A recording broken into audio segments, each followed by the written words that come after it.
Hello friends, welcome to the era civil services. Last time આપણે મે મહિનાનું ખાસ કરીને મે મહિનાનું જે પણ સાયન્સ એન્ડ ટેકનોલોજી અને એન્વાયરમેન્ટ સાથે સંકળાયેલું કરંટ અફેર હતું એની ચર્ચા કરી હતી. એનું આપણે ડીપ એનાલિસિસ કર્યું હતું, બરોબર. એ જ ફોર્મેટને ફોલો કરતા હવે આપણે આગળ આવી રહ્યા છે, પરંતુ અત્યારે નવી વસ્તુ આમાં શું એડ થવા જઈ રહી છે? તો નવી વસ્તુ આની અંદર એડ થશે એ કે હાલમાં જીપીએસસી એટલે કે હમણાં થોડા સમય પહેલા તમને ખબર હશે એ પ્રમાણે કે 1 જૂનના રોજ જે આરએફઓની પરીક્ષા લેવામાં આવી હતી એની અંદર તમને આખી જે ફોર્મેટ જે છે એમ જે ક્વેશ્ચન પૂછવાની જે સ્ટાઇલ છે એ ચેન્જ થતી તમને જોવા મળી હતી, બરોબર. તો સેમ એ જ સ્ટાઇલને અનુરૂપ હવે આપણું આવનારું જે કરંટ અફેર્સ એ રહેશે. અહીંયા આજે આપણે વાત કરવાના છે એ છે સાયન્સ એન્ડ ટેકનોલોજી અને બીજો છે એન્વાયરમેન્ટ. આ બંને વિષયોનું જે પણ કરંટ અફેર્સ આ તારીખોમાં એટલે કે 29 મે થી લઈને 4 જૂન એટલે કે આખા એક અઠવાડિયામાં જે પણ આ વિષયનું કરંટ અફેર જે ઘટ્યું છે એના વિશે આપણે આજે ચર્ચા કરશું, અને એ પણ ડીપ એનાલિસિસ સાથે. ઓકે, તો વધારે સમય ન વેડફતા આપણે આગળની સ્લાઇડ તરફ જઈશું અને આગળના જે પ્રશ્નો છે એના વિશે આપણે માહિતી મેળવશું. ફર્સ્ટ ક્વેશ્ચન છે તમારો, તાજેતરમાં કયા વિભાગ દ્વારા બેટરી આધાર પહેલની શરૂઆત કરવામાં આવેલી છે? અહીંયા વાત કરેલી છે બેટરી આધાર વિશે તમે ઓલરેડી જાણો છો. ઓકે, આધાર વિશે તમે ઓલરેડી જાણો છો. એનાથી જ ભારતની અંદર અને ખાસ આપણા ગુજરાતમાં પણ વાત કરીએ, મહત્વના જે પણ ડોક્યુમેન્ટેશનને તમે જોવા જાઓ કે કોઈ પણ જગ્યાએ એપ્લાય તમારે કરવું હોય એના માટે આને મહત્વનો એક આધાર પુરાવો માનવામાં આવે છે કે તમે ભારતના રહેવાસી છો, તમે ભારતના નાગરિક છો. આનાથી પ્રૂફ થતું આપણને જોવા મળે છે. ઓકે, તો સેમ અહીંયા આગળ જે પહેલની શરૂઆત કરવામાં આવેલી છે નામ છે એનું બેટરી આધાર. ઓકે, પ્રશ્ન ફરીથી એકવાર જોઈ લો કે તાજેતરમાં કયા વિભાગ દ્વારા, તમારે જવાબ શેનો આપવાનું છે? તો આ વિભાગ કયો છે જેના દ્વારા આ પહેલની શરૂઆત કરવામાં આવેલી છે, એટલે કે બેટરી આધાર જે પહેલ છે શરૂઆત કરવામાં આવી છે. ઓકે, 4 ઓપ્શન છે તમારી સામે. Department of science and technology, second option છે department of atomic energy, third option છે સી ડિપાર્ટમેન્ટ ઓફ બાયોકેમિસ્ટ્રી અને ચોથો ઓપ્શન છે ડિપાર્ટમેન્ટ ઓફ ટેલિકોમ્યુનિકેશન. ઓકે, તમને આમાંથી જે પણ જવાબ આવડતો હોય અથવા તમને એવું લાગતું હોય કે આ જવાબ આવે છે, તમે મનમાં ધારી પણ લીધો હશે. ઓકે, અહીંયા હું તમને જવાબ આપી દઉં કે આ જે બેટરી આધાર પહેલ છે એની શરૂઆત કરવામાં આવેલી છે department of science and technology દ્વારા. Okay, department of science and technology દ્વારા આની શરૂઆત કરવામાં આવેલી છે, જેની અંદર તમને સહાયકમાં અહીંયા ટાટા એલેક્સી ને બધા જોવા મળશે. ઓકે, તો બેટરી આધાર એક નવી પહેલ આપણને જોવા મળી છે આજકાલ. શું એ કહેવા માંગે છે? તો ત્યાં આગળ સૌપ્રથમ જેમ આધાર કાર્ડમાં આપણને ખબર છે કે પ્રત્યેક જેમ નાગરિક બદલાય છે એમ એનો જે આધાર કાર્ડ નંબર છે એ બદલાતો જોવા મળે છે, અને એને આધારે જે પણ વ્યક્તિ વિશેષ છે એની જે માહિતી જે છે એના સંદર્ભિત જે માહિતી છે એ બીજા કરતા અલગ પડતી અને એના વિશે સ્પેશિયલ માહિતી આપણને મળી રહે છે, બરાબર. તો સેમ અહીંયા પણ એ જ વસ્તુ કરવામાં આવશે. તો જે પણ બેટરીઝની આગળ વાત કરવામાં આવે છે કે જે બેટરી છે જે આપણે ઉર્જાના સંગ્રહ કરવા માટે ઉપયોગમાં લઈએ છીએ, એનર્જીને સ્ટોરેજ કરવા માટે ઉપયોગમાં લઈએ છીએ. ઓકે, તો એવી જે બેટરી હશે એને એક ડિજિટલ પિન આપી દેવામાં આવશે, ડિજિટલ એને કોડ આપી દેવામાં આવશે.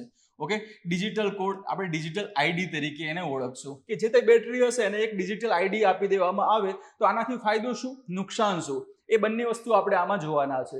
ફાયદામાં તમે જોશો કે ડિજિટલ આઈડી આની આપેલી હશે તો એનાથી સૌથી મોટો ફાયદો એ છે કે આનું ઉત્પાદન એટલે કોઈ પણ એક XYZ બેટરી તમે ધારી લો, એ બેટરીની આઈડી તમને મળી જશે. તો આઈડી મળે તો એના ઉપરથી તમે કઈ વસ્તુનો ખ્યાલ તમને આવી શકે એમ છે. તો ફર્સ્ટ વસ્તુ છે કે એનું ઉત્પાદન, બરાબર, એનું ઉત્પાદન કઈ જગ્યાએ થયું છે.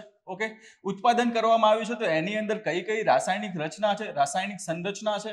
ઓકે, તો એના વિશેની માહિતી પણ આપણને ત્યાંથી મળશે, રાસાયણિક સંરચના વિશેની, બરાબર. બીજી મહત્વની વસ્તુ એમાં શું આવશે કે બીજી મહત્વની વસ્તુ આની અંદર આવે છે એ છે કે આ જે તે બેટરી છે એ બેટરી સાથે સંકળાયેલા safety certification. Okay, safety certificate જે છે એ પણ તમને આ ડાયરેક્ટલી આ આઈડી ઉપરથી તમને માહિતી આવી જશે કે આના ઉપરથી તમારે કયા સેફટીના પગલાં લેવા જોઈએ અને કઈ માહિતીને ફોલો કરવાની છે એ વસ્તુની પણ ત્યાં માહિતી તમને મળી રહેશે.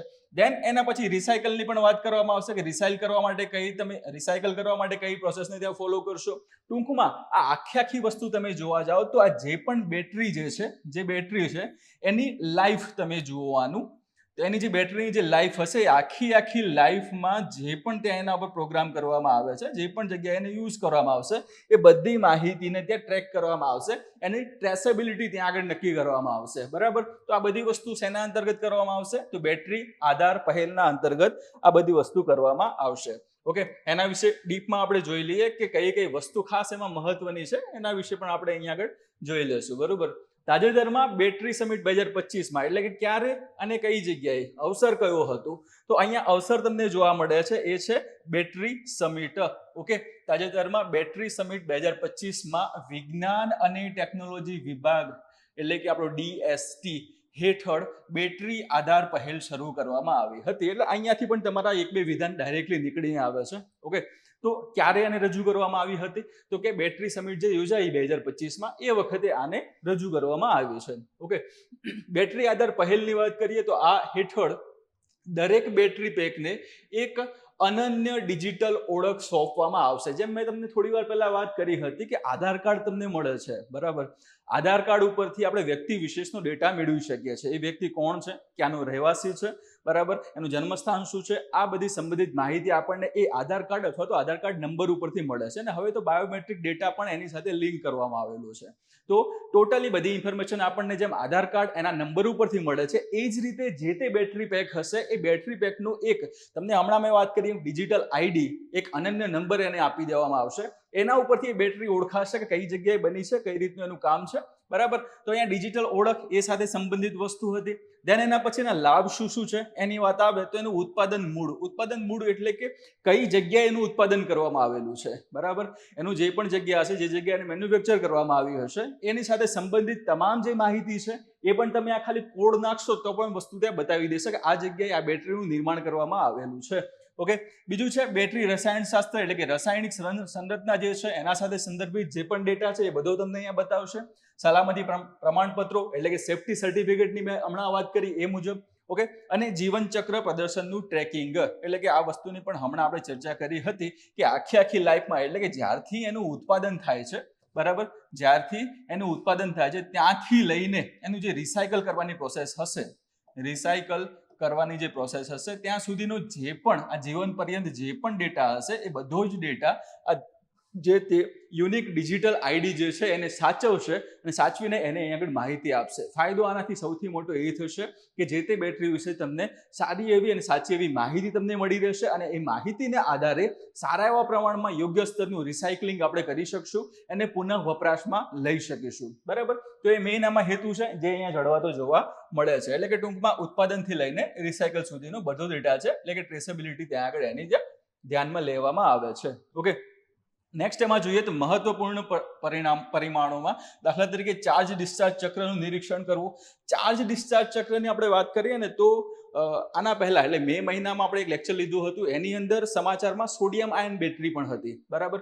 તો સોડિયમ આયન બેટરીમાં આપણે એક વસ્તુ જોતા હતા કે એમાં ચાર્જ અને ડિસ્ચાર્જની વાત કરીએ એટલે કે કેટલાય વખત તમે ચાર્જ અને ડિસ્ચાર્જ ત્યાં કરી શકો, બરાબર. જેમ કે એકવાર વપરાયા પછી તમે એને ફરીથી ચાર્જ કરો છો, બરાબર. વપરાઈ ગયું એના પછી તમે ફરીથી બીજી વાર તમે ચાર્જ કરી. ઓકે, તો આ રીતે તમે વારંવાર ક્યાં સુધી એને ચાર્જ કરી શકો છો. તો એ જે ચાર્જ કરવું એટલે કે ચાર્જ ડિસ્ચાર્જનું જે આખું ચક્ર બને છે એ ચક્રના આધારે એના નંબર નક્કી થાય છે કે જે તે બેટરી હતી, બરોબર, એ બેટરીને આખી લાઈફ ટાઈમ દરમિયાન એને કેટલી વાર ચાર્જ કરવામાં આવેલી છે એનો પણ ડેટા તમને અહીંયાથી મળી જશે. એટલે કે એના વિશેની એની જે ક્વોલિટી છે એના ઉપરથી પણ તમને એ વસ્તુનું ધ્યાનમાં આવશે, બરાબર. જે અગાઉથી જાળવણી અને કાર્યક્ષમ રિસાયકલિંગને સરળ બનાવે છે. એટલે મેં તમને હમણાં કીધું એ પ્રમાણે કે મેઇન મુદ્દો આપણો આ છે, એમાં તમને સહાય કરશે, બરાબર. નકલી ઉત્પાદનોના ફેલાવાને રોકવા, આ બીજી મહત્વની વસ્તુ આની અંદર આવશે, બરાબર. નકલી ઉત્પાદનો એટલે કે તમને ખબર હશે હાલમાં કે માર્કેટમાં કોઈ જેવી સારી વસ્તુ આવે તરત જ એની કોપી અથવા તેની ડુપ્લિકેટ વસ્તુ એની સાથે જ માર્કેટમાં ઓછા ભાવે ઠલવાતી જોવા મળે છે. એનું તમે ઘણી બધી વખત એક્ઝામ્પલ જોયા હશે કે અલગ અલગ ઈ કોમર્સ સાઇટ્સ છે, જેમ કે મીશોની જ વાત કરીએ તો એમાં અલગ અલગ શેમ્પૂસ છે, અલગ અલગ ક્રીમ છે, એ બજારમાં જે તે ભાવ હોય એના કરતાં પણ ઓછા ભાવે, બરાબર, ત્યાં વેચાતા આપણને જોવા મળે છે. આપણને એ લોકો એમ બતાવે છે કે ઓફર અંતર્ગત અમે આટલું સસ્તું વેચી રહ્યા છીએ. ઓકે, પણ એકચ્યુઅલમાં શું હોય છે, એમાંથી ઘણો બધો જે માલ હોય છે, એમાંથી ઘણો બધો જે ગુડ્સ હોય છે, એ બધી જ વસ્તુ જે નકલી અથવા તો ભેળસેળવાળી બનાવવામાં આવે છે અને લોકલ લેવલ ઉપર બનાવવામાં આવે છે. ઓકે, તો એટલા માટે એ ઓછા ભાવમાં ત્યાં આગળ વેચી શકે એમ છે. એટલે એ વસ્તુ ત્યાં આગળ ખાસ ધ્યાનમાં આવે છે. અને બીજી જે મહત્વની વસ્તુ એ હતી કે એવું ત્યાં ઈ કોમર્સ સાઇટ ઉપર પણ આવશે અને એના સિવાય નાના મોટા આજુબાજુના વિસ્તારોમાં જે પણ દુકાન કે એવી કોઈ પણ વસ્તુ આવેલી હશે તો તે જગ્યાએ નાના વેપારીના દ્વારા પણ એની વસ્તુને એ વેચી શકે એમ છે. સો અહીંયા પણ એ જ વસ્તુ છે કે ઘણી બધી બેટરી, હવે બેટરી અંદર ચલો એની સંગ્રહ ક્ષમતા જે છે તે એનું ત્યાં આગળ જે કેમિકલ એનું જે સંરચના છે એ પણ બીજા બધા જેવી રીતે સેમ બતાવવામાં આવે. ટૂંકમાં એનું જે બહારનું જે કવર છે એ કવર તમને એવું શો કરવામાં આવે કે ઓરિજિનલ છે, ઓરિજિનલ કંપનીની આ બેટરી છે, પરંતુ અંદરથી કંઈ ઓર નીકળે. ઓકે, તો આવી વસ્તુ ના થાય એટલા માટે ખાસ કરીને આવી ડિજિટલ આઈડી જે છે એને લોન્ચ કરવામાં આવી છે, જેથી તમે ખાલી આઈડી એમાં નાખશો એટલે તમને બધો એનો ડેટા ત્યાં આગળ આવી જશે કે આ કંપનીની બેટરી છે, આ તારીખે એને નિર્માણ કરવામાં આવેલું છે, આની અંદર આ કેમિકલ આવેલું છે, બરાબર. એ બધી વસ્તુ તમને ત્યાં આગળ આઈડી ઉપરથી ખ્યાલ આવી જશે. ઓકે, અને ગ્રાહક વિશ્વાસ વધારવા અને અર્થતંત્રને ટેકો આપવા માટે નિયમનકારી સાધન તરીકે કાર્ય કરશે, બરાબર. અર્થતંત્રને ટેકો કઈ રીતે? તો આપણે હવે એ રીતની બેટરી બનાવવા જઈ રહ્યા છે કે જેને તમે વધારે વખત ચાર્જ કરી શકો. ફર્સ્ટ વસ્તુ આ થઈ. બીજી મહત્વની વસ્તુ કઈ આવે છે કે ચાર્જ તો તમે કરવાના છો, પરંતુ એ રીતે એની બનાવટ કરવાની છે કે આગામી સમયમાં એના જે આખું જે જીવન ચક્ર છે પૂર્ણ થાય છે એના પછી પણ તમે રિસાયકલ કરીને એને પુનઃ વપરાશમાં લઈ શકો, બરાબર. તો પુનઃ વપરાશમાં તમે જો કોઈ વસ્તુને લઈ શકો છો તો એના કારણોસર એવી નવી બેટરી આપણે બનાવવી પડશે નહીં. નવી બેટરી નહીં બનાવવી પડે તો એનાથી અર્થતંત્રને સીધો ફાયદો એમાં થવાનો જ છે. ઓકે, તો આ કારણોસર ચર્ચામાં હતું જેની આપણે હમણાં ચર્ચા કરી. એના પછી નેક્સ્ટ ક્વેશ્ચન જોઈએ આપણે. તો બીજો ક્વેશ્ચન છે, નીચેના પૈકી કયા વિધાનો નર્ડલ્સના પર્યાવરણીય પડકારોને યોગ્ય રીતે દર્શાવે છે? નર્ડલ્સની વાત કરવામાં આવી છે. તાજેતરમાં આ વસ્તુ હતી, બરોબર. તાજેતરમાં આ ઘટના ઘટી હતી એટલા માટે આપણે એને કરંટમાં કવર કરવાનો પ્રયત્ન કરેલું છે. ઓકે, તો ફરીથી ક્વેશ્ચન જોઈ લો. નીચેના પૈકી કયા વિધાનો નર્ડલ્સના પર્યાવરણીય પડકારોને યોગ્ય રીતે દર્શાવે છે? બે વસ્તુ ત્યાં મહત્વની આમાં જોવાની છે. એક તો નર્ડલ્સ વિશેની, નર્ડલ્સ શું છે, બરાબર. આ તમને ખબર હશે તો તમે સીધો ત્યાં જવાબ આપી શકશો, બરાબર. બીજી વસ્તુ કઈ છે કે પર્યાવરણીય પડકારો, એટલે અહીંયા તમારા ક્વેશ્ચનની ડિમાન્ડ શું છે? તો પડકારો ત્યાં બતાવેલા છે કે ભાઈ આ વસ્તુ છે એનાથી ડખા કયા થાય છે, બરોબર. સિમ્પલ ભાષામાં આપણા, બરોબર. તો પડકારો કયા છે, એનાથી મુશ્કેલીઓ કઈ કઈ સર્જાઈ શકે છે, સમસ્યાઓ કઈ કઈ ઉદ્ભવી શકે છે. તો એના તમને 3 અલગ અલગ અહીંયા સ્ટેટમેન્ટ્સ આપેલા છે, વિધાનો આપેલા છે. ફર્સ્ટ છે, નર્ડલ્સ માછલીના ઈંડા જેવા દેખાતા હોવાથી દરિયાઈ પ્રાણીઓને આકર્ષે છે. આ પહેલું તમારું વિધાન થઈ ગયું. એના પછી તેને ઘડી ગયા બાદ નર્ડલ્સ દરિયાઈ જીવોમાં આંતરિક અવરોધો અને ઝેરનું કારણ બની શકે છે. ત્રીજું વિધાન છે, નર્ડલ્સ સરળતાથી રિસાયકલ કરી શકાય છે અને પર્યાવરણ માટે નુકસાનકારક નથી. હવે આ નર્ડલ્સની વાત તમને કરું તો એ વખતે બીજી એક મહત્વની વસ્તુ તમને કહી દઉં કે નર્ડલ્સ છે શું, કેમ આ ચર્ચામાં છે? તો એનાથી તમે ડાયરેક્ટલી આને આરામથી તમે ડિટેક્ટ કરી શકશો કે ભાઈ આમાંથી જવાબ કયો આવે, આને તમે આરામથી સોલ્વ કરી શકશો, બરાબર. તો નર્ડલ્સ એ જે પ્લાસ્ટિક જે હોય છે, બરાબર, પ્લાસ્ટિક છે એ પ્લાસ્ટિકની બનાવટ માટે વપરાતો કાચો માલ છે. આ એક કાચો માલ છે, બરોબર, જેમાંથી પ્લાસ્ટિકની અલગ અલગ વસ્તુઓ બનતી જોવા મળે છે. ઠીક, તો અહીંયા આગળ પ્લાસ્ટિક જે છે એ પ્લાસ્ટિકની બનાવટ માટે વપરાતો કાચો માલ એને શું કહેવામાં આવે છે? તો એને નર્ડલ્સ તરીકે ઓળખવામાં આવે છે.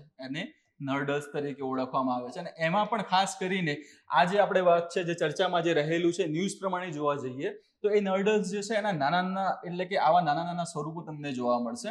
ઓકે, અને આ સ્વરૂપો તમને કેવા જોવા મળે? તો વટાણા જે હોય છે આપણા, વટાણા, બરાબર, વટાણા જેવડા અથવા એનાથી સહેજ નાની એવી ગોળીઓ હોય એવી રીતના તમને આની નર્ડલ્સની જોવા મળે છે, જેને બીજા શબ્દોમાં પેલેટ્સ પણ કહેવામાં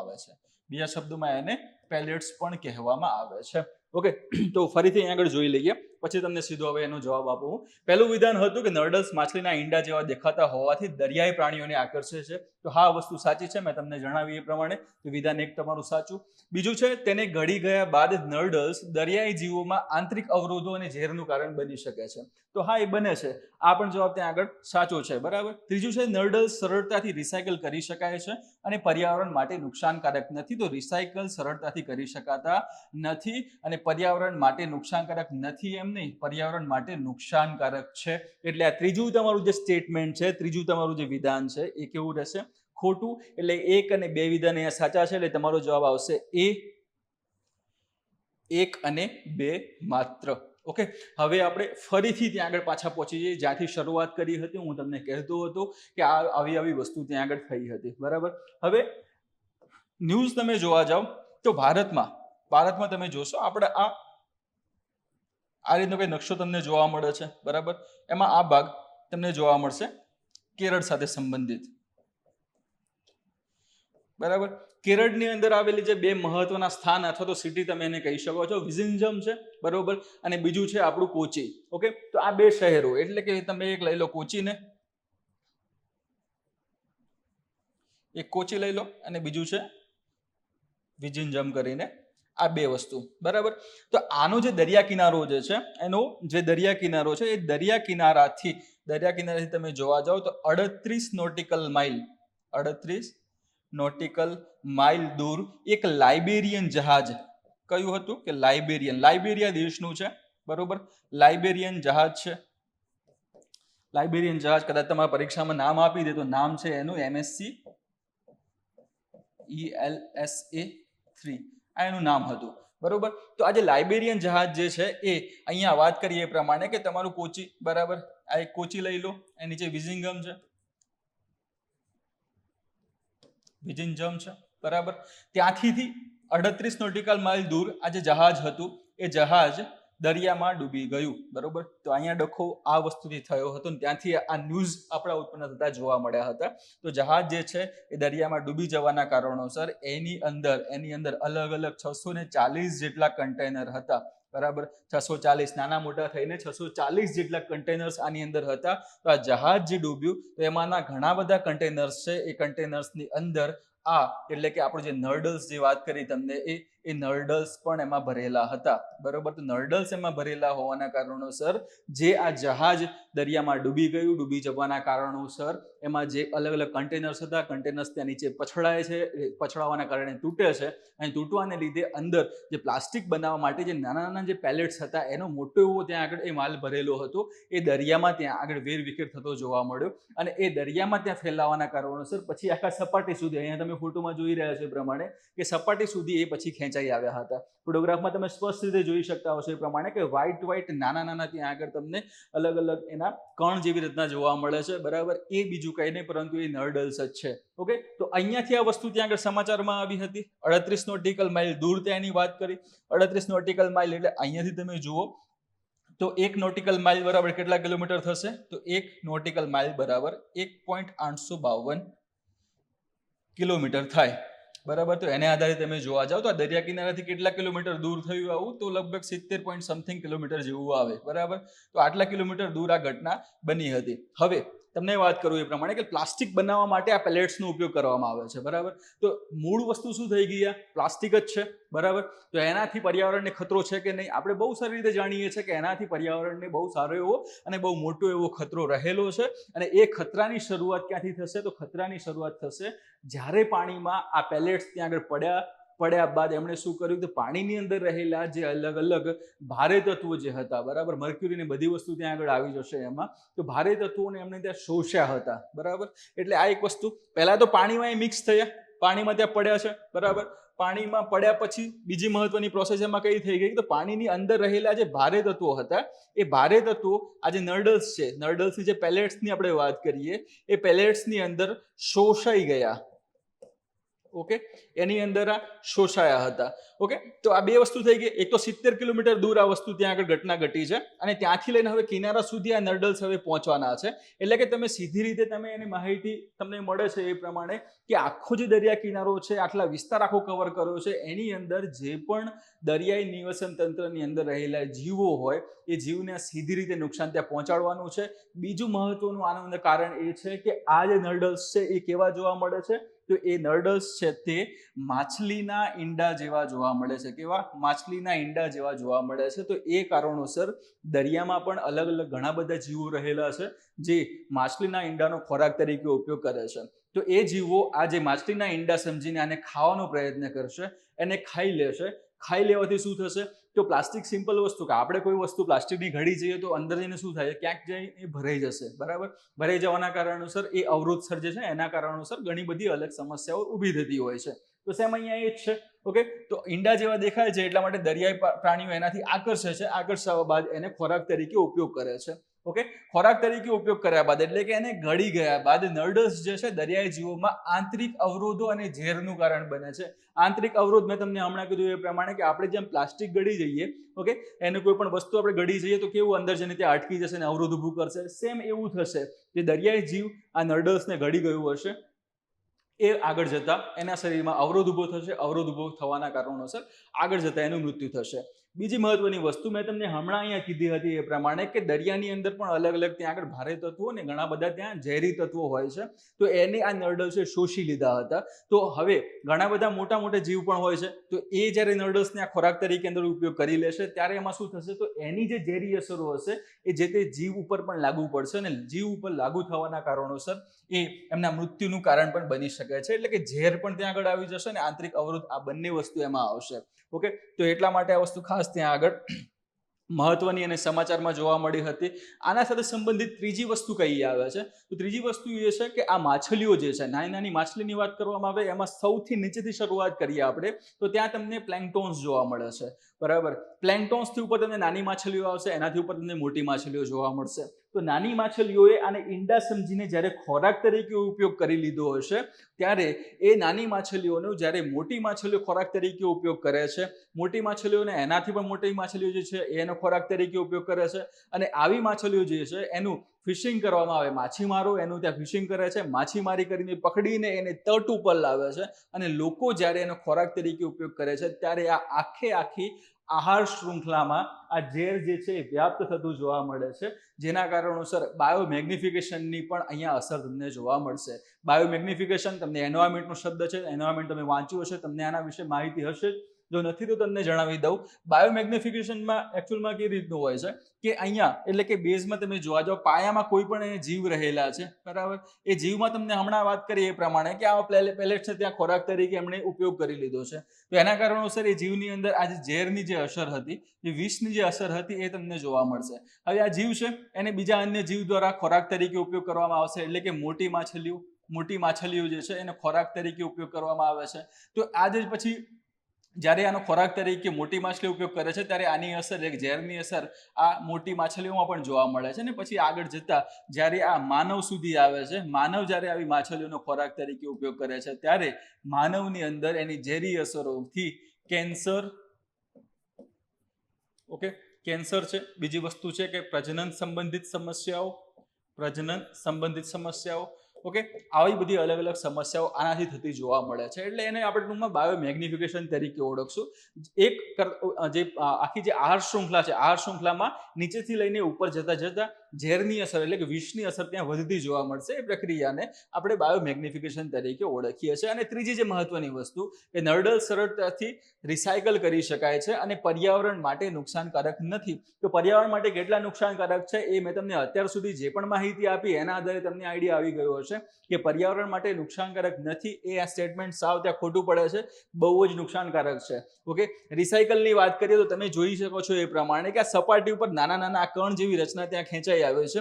તો આવી આખી રચના એટલે કે આખા નાના કણ તમે મેન્યુઅલી ભેગા કરવા જશો તો પણ બહુ જ સમય આમાં લાગી જશે અને આ પછી આગળ જતા અહીંની જે રેતી જે છે રેતીમાં ભળીને પછી આગામી સમયમાં નુકસાન ત્યાં સર્જી શકે છે. દરિયાઈ જે ઇકોસિસ્ટમ છે એને નુકસાન ત્યાં આગળ એ કરી શકે એમ છે. ઠીક છે, તો આના કારણોસર આ ન્યૂઝમાં જોવા મળે છે. એના સિવાય એમાં તમે જોઈ લો તો ખાસ કરીને હમણાં તમને ચર્ચા કરી એ જ વસ્તુ અહીંયા જોવા મળે છે. ફરીથી એકવાર જોઈ લઈએ, એક બે વસ્તુ આમાં એક્સ્ટ્રા જોવાની છે. એટલે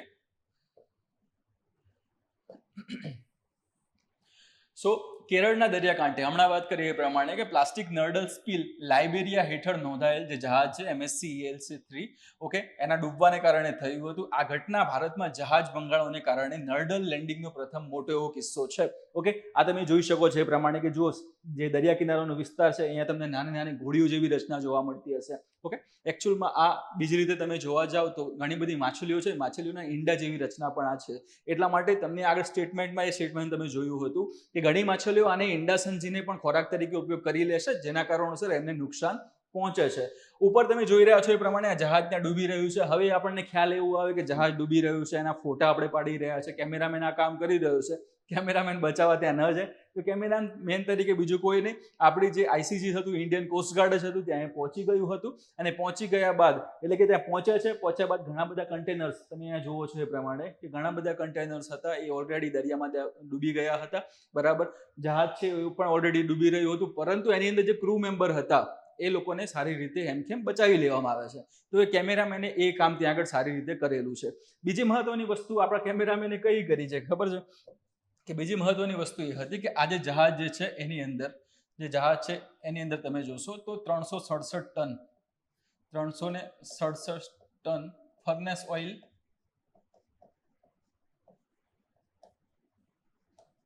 ઓકે, અને 78 ટન જેટલું ડીઝલ પણ હતું. તો આ જે વસ્તુ જે છે એ દરિયાના પાણીમાં મિશ્ર ન થઈ જાય એના માટે જે સ્ટેપ લેવા પડે એ સ્ટેપ આપણા કેમેરામેન એટલે કે આઈસીજી ઇન્ડિયન કોસ્ટગાર્ડ દ્વારા સ્ટેપ લેવામાં આવ્યા હતા, જેના કારણે દરિયાની અંદર જે ઓઇલનો જે ફેલાવો થાય છે, ઓઇલ જે પ્રસરી જાય છે એ વસ્તુ ત્યાં આગળ થતી અટકી હતી. એટલા માટે જે મોટા પાયે જે નુકસાન નિવસન તંત્રને થઈ શકતું હતું એના સરખામણીમાં ખૂબ જ ઓછું એવું નુકસાન થયું હતું આ સ્વરૂપે. બરાબર, એટલે નુકસાન તો થયું જ છે પરંતુ મોટું નુકસાન થતું અટકાવ્યું હતું. ઓકે, તો એ ખાસ તમે ધ્યાનમાં લેજો. લાઇબેરિયા જે છે કન્ટ્રી છે, દક્ષિણ આફ્રિકા જે ખંડ છે આપણો, બરાબર, આ રીતનો તમને આફ્રિકા ખંડ જોવા મળશે. એમાં અહીં આગળ આ લાઇબેરિયા કન્ટ્રી આવેલી છે, ઓકે. તો એના કારણોસર એનું જહાજ ડૂબ્યું છે, એટલા માટે આ બધો ડખો ઊભો થયો. તો કેસ પણ કોના સામે થાય? એના સામે જ થાય. એટલે જે તટીય જે વિસ્તાર હતો, તટીય વિસ્તારના જે માછીમારો છે એ તો હવે સારી રીતે માછીમારી કરી શકશે નહીં. માછીમારી કરશે તો પણ જે માછલીઓ આવશે એ માછલીઓમાં આની અસર જોવા મળશે. તો એ આહાર શૃંખલામાં ત્યાં આગળ જાય તો એ પછી ત્યાં ખરાબ નેગેટિવ ઇફેક્ટ ત્યાં ઊભી કરી શકે એમ છે. તો એટલા માટે આમના જે પણ જે નુકસાન જે થયું છે આની સાથે સંબંધિત એનો પણ પછી કેરળ સરકારે આના સામે એટલે લાઇબેરિયાનું જે જહાજની કંપની હતી એની સામે દાવો કરેલો છે. એ બધી પ્રક્રિયા આગળ થશે. આપણે આગળ પાછા આવી બીજા મુદ્દા ઉપર એલડીપીઈ અને એચડીપીઈ થી બનેલા આ નર્ડલ્સ દરિયાઈ રહેઠાણોને દૂષિત કરી આહાર શૃંખલામાં પ્રવેશ કરીને લાંબા ગાળાનું ઇકોલોજીકલ નુકસાન પહોંચાડી દરિયાઈ ઇકોસિસ્ટમ માટે ગંભીર ખતરો ઊભો કરે છે.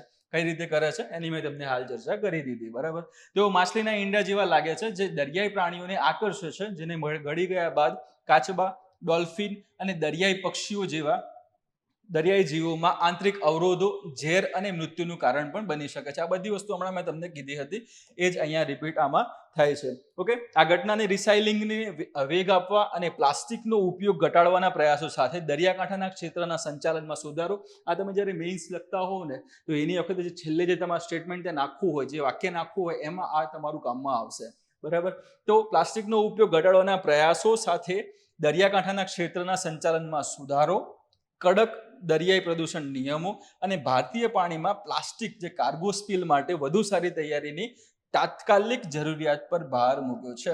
બરાબર, મેઇન વસ્તુ જે આપણી એ હતી અહીંયા તમને જોવા મળી એ પ્રમાણે કે નર્ડલ્સ જે છે એ પાણીમાં મિશ્ર થઈ ચૂક્યા છે અને એના કારણે હવે આવનારા સમયમાં ખૂબ જ મોટો એવો ખતરો ઊભો થઈ શકે એમ છે. નેક્સ્ટ એના પછી સમાચાર છે ત્રીજા આપણા કે દક્ષિણ એશિયામાં સૌથી મોટી battery energy storage system, okay, SBS ની ત્યાં વાત કરવામાં આવે છે. આમાં દક્ષિણ એશિયામાં સૌથી મોટી બેટરી એનર્જી સ્ટોરેજ સિસ્ટમ એટલે કે BES, ઓકે, BESS કયા સ્થાને સ્થાપિત કરવામાં આવી છે? 4 ઓપ્શન છે તમારી પાસે: મુન્દ્રા, ચેન્નઈ, કિલોકારી અને બેંગલુરુ. અહીંયા જવાબ આવશે તમારો સી, કિલોકારી, નવી દિલ્હી. ઓકે, કઈ જગ્યાએ આવેલું છે? તો કે ન્યૂ દિલ્હી ખાતે આવેલું છે.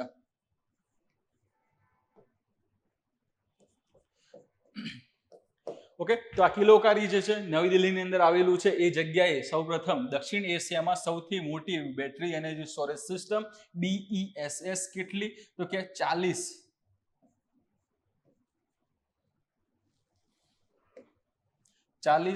મેગાવોટ અવર જેટલી બેટરીની ત્યાં સ્થાપના કરવામાં આવેલી છે. ઓકે, નેક્સ્ટ ટાઈમ આપણે જોઈ લઈએ એના ડિટેલ જે એનાલિસિસ આપેલું છે એના ઉપરથી જ આપણે આ જવાબ સરખી રીતે જોઈશું. બરાબર, કે દિલ્હીના ઉર્જા મંત્રીએ કિલોકારી ખાતે 20 મેગાવોટ, ઓકે, હમણાં મેં તમને 40 જણાવ્યું હતું, અહીંયા તમને 20 જોવા મળે છે. તો બંને આંકડા સાચા છે ભાઈ. ઓકે, બંને આંકડા સાચા છે. અહીંયા 20 મેગાવોટ બેટરી એનર્જી સ્ટોરેજ એટલે કે 20 થી લઈને 40 તમે સર્ચ કરશો ને યુટ્યુબ પર તો તમને આ ડેટા મળશે. હાલ 20 છે, આગળ જતા એને 40 હમણાં કરી જ નાખવાની છે, એટલે કે 20 થી લઈને 40 મેગાવોટ પર આવર, બરાબર. એટલી એનર્જી વાળી આ બેટરી ત્યાં આગળ છે, એટલે કે BESS તરીકે એને ઓળખવામાં આવે છે અને ઉદ્ઘાટન કરવામાં આવ્યું છે, જે દક્ષિણ એશિયામાં સૌથી મોટી હોવાનું કહેવાય છે. ઓકે, તો હવે વસ્તુ આ કહેવા શું માંગે છે એના ઉપર આપણે જતા રહીએ. તો બેટરી એનર્જી સ્ટોરેજ સિસ્ટમ એ શું છે? તો જ્યારે આપણે સૌર ઉર્જાનો ઉપયોગ કરીએ છીએ, બરાબર, જ્યારે આપણે સૌર ઉર્જાને મેળવવાની વાત આવે છે, જ્યારે પવન ઉર્જાને મેળવવાની વાત આવે છે, ત્યારે આવી ઉર્જાને આપણે મેળવ્યા બાદ જેટલી જરૂર છે એટલું ઉપયોગમાં લઈ લેવાના છે. એના પછી ઘણી બધી ઉર્જા એવી પણ હશે જે આપણે જરૂર કર્યા બાદ, એટલે જરૂર જેટલી હતી એ વપરાશ કર્યા બાદ પણ ત્યાં બાકી રહે છે. તો એ બાકી રહેતી જે પણ ઉર્જા છે એને સંચિત કરવા માટે, એને સ્ટોર કરવા માટે જે સિસ્ટમની જરૂર પડે છે, એ સિસ્ટમને આપણે અહીંયા BESS એટલે કે બેટરી એનર્જી સ્ટોરેજ સિસ્ટમ તરીકે ઓળખીએ છીએ. આ નાના પાયે વાત કરી લઈએ, બરાબર. એના સિવાય તમે જોવા જાઓ, ઘણી બધી ખાનગી સંસ્થાઓ છે, ઘણા બધા સરકારના અલગ અલગ વિભાગોના પ્રકલ્પો છે, બરાબર. એ પ્રમાણે તમે જોશો તો ખૂબ જ મોટા મોટા વિસ્તારોની અંદર જે સોલર એનર્જી મેળવવા માટે, જે સૌર ઉર્જા મેળવવા માટે મોટા એવા ત્યાં આગળ પ્લાન્ટ્સ ઊભા કરવામાં આવે છે, ઇન્સ્ટોલ ત્યાં કરવામાં આવે છે. બીજી વસ્તુ છે કે મોટા પાયે પવન ઉર્જા મેળવવા માટે પણ સારા એવા વિસ્તારમાં વિન્ડ ફાર્મ ઊભા કરવામાં આવે છે. તો આ ઘણી બધી જે એનર્જી ત્યાંથી આવી રહી છે, એ એનર્જી જે આવે છે એને સ્ટોર કરવા માટે જે વસ્તુની જરૂર પડશે એ હશે બેટરી, બરાબર. એ ત્યાં આગળ આવશે બેટરી, એટલે કે અહીંયા BESS એટલા માટે એ સાથે પણ સંબંધિત છે. ઓકે, આશા રાખું તમે સમજી ગયા હશો કેમ આપણે એની જરૂર પડી છે. એને સ્ટોર કરવા માટે. સ્ટોર શું કામ કરવું પડે છે? તો અત્યારે આપણે જરૂર છે, અત્યારે તડકો પડી રહ્યો છે, આપણે એની એનર્જી યુઝ કરી રહ્યા છે. રાત્રે હવે સૂર્યપ્રકાશ હશે નહીં, તો એટલે ત્યાંથી સૌર ઉર્જા આપણે ઉત્પન્ન નહીં કરી શકીએ. તો એ વખતે અહીંયા બેટરીમાં જે એનર્જીને આપણે સ્ટોર કરી રાખી છે એને રાત્રિ દરમિયાન આપણે ઉપયોગમાં લઈ શકીએ એમ છે. ઓકે, તો ખાસ કરીને આપણે જેમ ફોનમાં બેટરી આપણે ચાર્જ કરીએ છીએ, ચાર્જ કર્યા પછી આપણે વાયર કેબલને કાઢી લઈએ છીએ અને એક જગ્યાએથી બીજી જગ્યાએ જઈએ તો આપણે એ બેટરીનો યુઝ કરીએ છીએ, એની અંદર રહેલી ઉર્જાનો યુઝ કરીએ છીએ. સેમ અહીંયા આગળ સૌર ઉર્જા બપોરે મળે છે, આપણે એને સંચિત કરી લીધી છે. સંચિત કર્યા બાદ જ્યારે આપણે વપરાશની જરૂર પડશે ત્યારે એને ત્યાં આગળ યુઝ કરીશું, બરાબર. બેટરી સ્ટોરેજ અથવા battery energy storage system BESS એવા ઉપકરણો છે જે સૌર અને પવન, મેં હમણાં તમને કીધું એ પ્રમાણે સૌર ઉર્જા અને બીજી આવશે મહત્વની પવન ઉર્જા જેવા નવીનીકરણીય ઉર્જામાંથી ઉર્જા સંગ્રહિત કરવા અને પછી જ્યારે વીજળીની સૌથી વધુ જરૂર હોય ત્યારે વાપરવામાં સક્ષમ બનાવે છે. ઓકે, અહીંયા જે વાત કરેલી છે જે બેટરી સ્ટોરેજ અથવા battery energy storage system BESS, તમને હમણાં જણાવ્યું એ પ્રમાણે કે કિલોકારી ખાતે એની સ્થાપના કરવામાં આવી છે. 20 થી 40 મેગાવોટ આવરની આપણે વાત કરી, એ ત્યાં આગળ એની ક્ષમતા છે. ક્ષમતા પ્રમાણે તમે જોશો તો આ જે વિસ્તાર જે છે, કિલોકારી જે વિસ્તાર છે, ત્યાંના 1 લાખ લોકો, ઓકે, 1 લાખ જે લોકો છે એ વિસ્તારના, એ 1 લાખ લોકોને 4 કલાક વીજળી પ્રદાન કરવા સક્ષમ છે.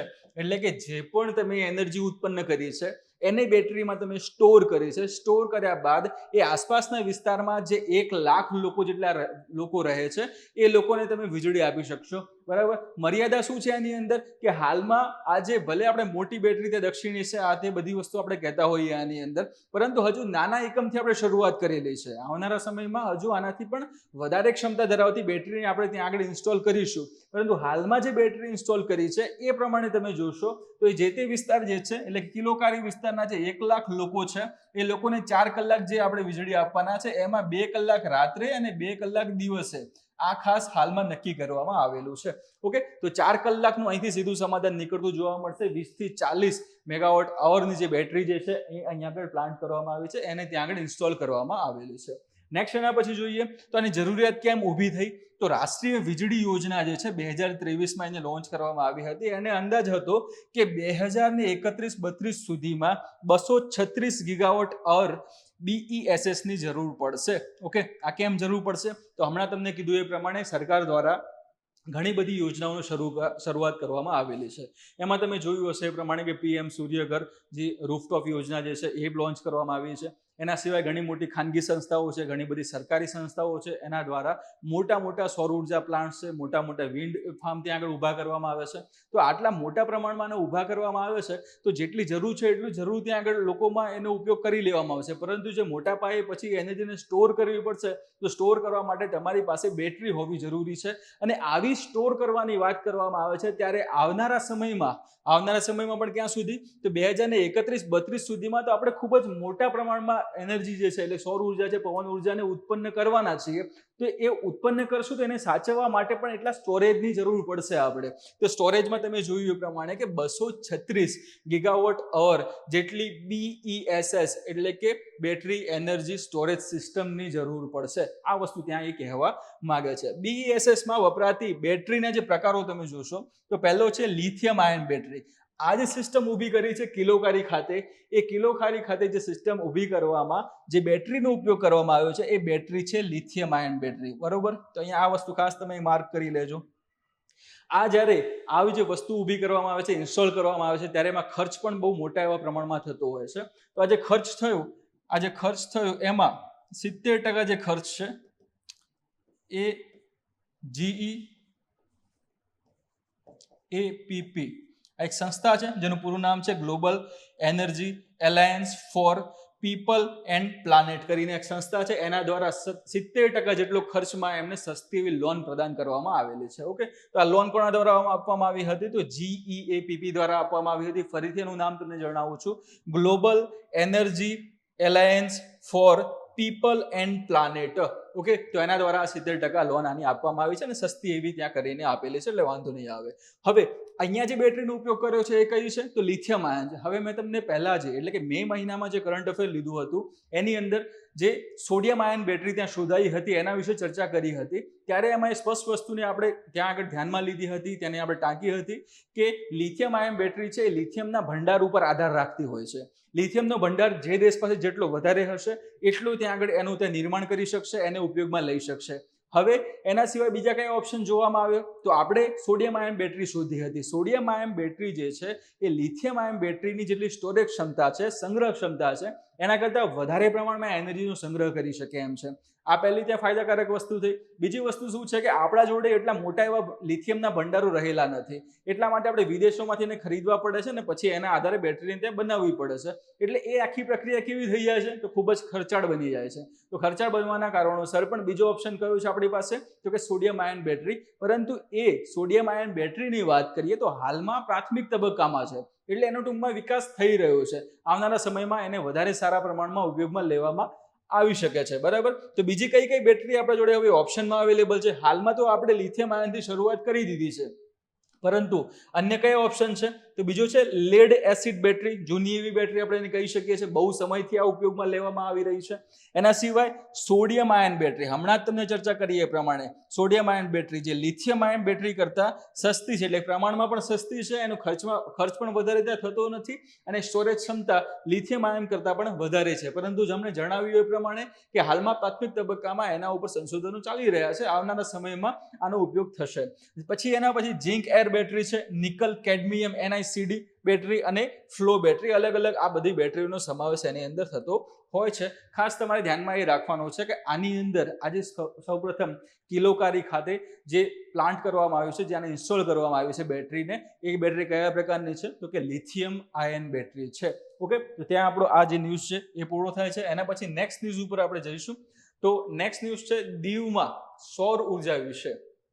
ઓકે, દીવમાં સૌર ઉર્જા વિશે નીચેના પૈકી કયું વિધાન ખોટું છે? અલગ અલગ તમને 4 આના ઓપ્શન આપેલા છે. ફરીથી તમને ક્વેશ્ચન ઉપર લઈ જઈશું.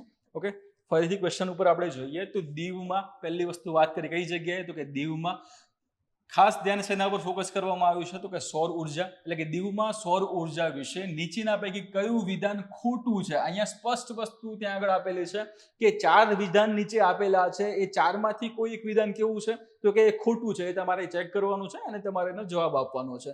ફર્સ્ટ તમારો ઓપ્શન છે, પહેલો વિકલ્પ છે દીવ ભારતનો પહેલો જિલ્લો બન્યો છે જે તેની સંપૂર્ણ વીજળી જરૂરિયાત સૌર ઉર્જાથી પૂરી કરે છે. બરાબર, તો આ વિધાન કેવું છે? સાચું છે. ઓકે, બીજું છે દીવના સૌર ઉર્જા પ્લાન્ટ્સ આર્થિક રીતે વધુ ખર્ચાળ છે અને બીજી ઉર્જા સ્ત્રોતોની એટલે કે બીજા ઉર્જા સ્ત્રોતોની તુલનામાં ઓછા ટકાઉ છે. ઓકે, તો આ એક વિધાન છે, આપણે એને પછી જોઈશું. ત્રીજું છે દીવની ઇન્સ્ટોલ્ડ સોલર કેપેસિટી 11.88 મેગાવોટ છે. અને ચોથું સ્ટેટમેન્ટ છે દીવના સૌર ઉર્જા પ્લાન્ટ સ્થાયી અને કાર્યક્ષમ વીજળી પુરવઠો માટે રચાયા છે. ન્યૂઝમાં આ એટલા માટે હતું કારણ કે દીવ જે છે એ દીવ ભારતનો પહેલો જિલ્લો બન્યો છે જે તેની સંપૂર્ણ વીજળી જરૂરિયાત સૌર ઉર્જાથી પૂરી કરે છે. એટલા માટે સમાચારમાં છે ને એટલા માટે આપણો પ્રશ્ન અહીંયા આગળ આપણે એને એનાલિસિસ કરી રહ્યા છે. તો પહેલું સ્ટેટમેન્ટ સાચું છે. બીજું સ્ટેટમેન્ટ જુઓ ત્યાં આગળ, તો દીવના ઉર્જા પ્લાન્ટ્સ આર્થિક રીતે વધુ ખર્ચાળ છે. તો હા, આ વસ્તુ સાચી છે, આર્થિક રીતે ખર્ચાળ તો છે જ, બરોબર. પરંતુ બીજું જે સ્ટેટમેન્ટ આપેલું છે કે બીજા ઉર્જા સ્ત્રોતોની તુલનામાં ઓછા ટકાઉ છે. તો ઓછા ટકાઉ એવું તો નથી. તમે એકવાર એમાં ખર્ચો કરી લેશો, ખર્ચો કર્યા બાદ ખૂબ જ લાંબા સમય સુધી તમે એમાંથી એનર્જી મેળવી શકશો, ઉર્જા તમે મેળવી શકશો. એટલા માટે લાંબા સમય સુધી એનો વપરાશ થઈ શકે એમ છે.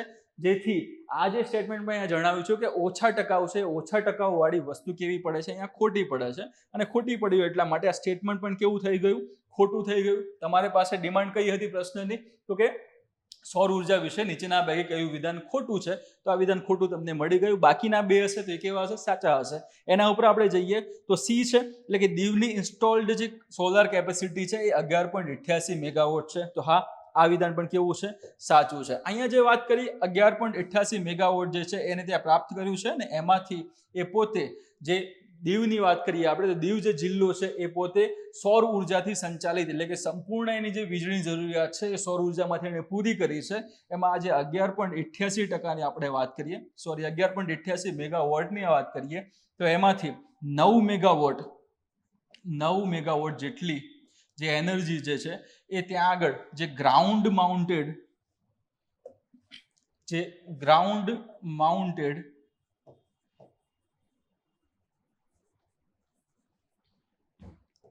સોલાર ઇન્સ્ટોલેશન્સ છે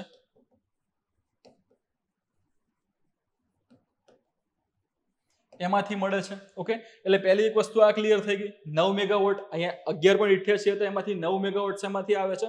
તો ગ્રાઉન્ડ માઉન્ટેડ સોલાર ઇન્સ્ટોલેશન છે એમાંથી મળે છે. એના સિવાય જે બાકીના જે રહ્યા 2.88 મેગાવોટ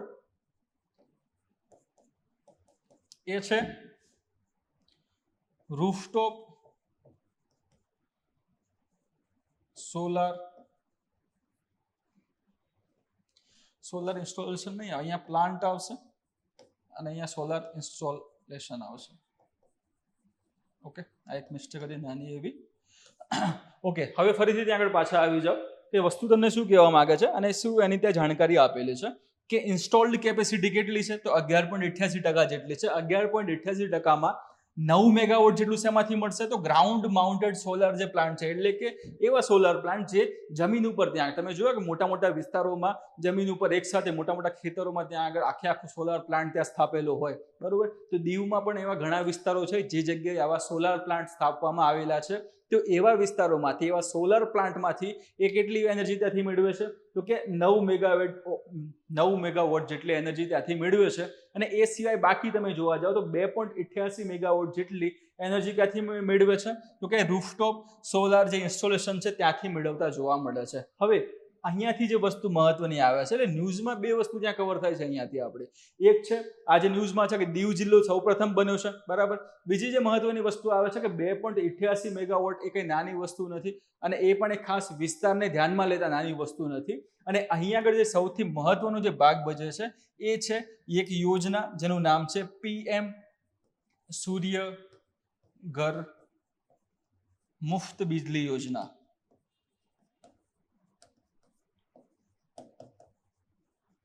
ઓકે, આ યોજના એમાં સૌથી મહત્વપૂર્ણ ભાગ ભજવે છે, એટલે આપણે એ યોજનાને પણ આની અંદર કવર કરીને જોવાના છે, બરાબર. તો આ વસ્તુ અહીંયાથી ક્લિયર થશે કે 11.88% કઈ રીતે, કેટલું ક્યાંથી કેમ મળે છે. દીવના સૌર ઉર્જા પ્લાન્ટ સ્થાયી અને કાર્યક્ષમ વીજળી પુરવઠો માટે રચાયા છે. તો હા, એ વસ્તુ પણ કેવી છે, સાચી છે, બરાબર. એટલે એ પ્રમાણે તમારો જવાબ અહીંયા શું આવશે કે ખોટું વિધાન તમારે શોધવાનું હતું, આ તમારું ખોટું વિધાન હતું. ઓકે, નેક્સ્ટ ટાઈમ આ જોઈ લઈએ આપણે. તો દીવ જે છે એ ભારતનો પ્રથમ જિલ્લો બન્યો છે જેણે સૌર ઉર્જા દ્વારા તેની સમગ્ર વીજળીની માંગ પૂરી કરી છે. હમણાં તમને ચર્ચા કરી એ પ્રમાણે. અને 11.88 મેગાવોટની ઉત્પાદન ક્ષમતા એને પ્રાપ્ત કરી છે, બરાબર. એટલે જેટલી એને જરૂર છે ત્યાંથી એટલું એ તો મેળવી લે છે. ઓકે, પરંતુ અહીંયા બીજી મહત્વની વસ્તુ કહી છે કે 11.88 મેગાવોટની ઉત્પાદન ક્ષમતા એને મેળવી લીધી છે, પરંતુ જે વીજળી મળે છે, જે વીજળી મળે છે એને, એ વીજળીનો ઉપયોગ એ દિવસ દરમિયાન જ કરશે.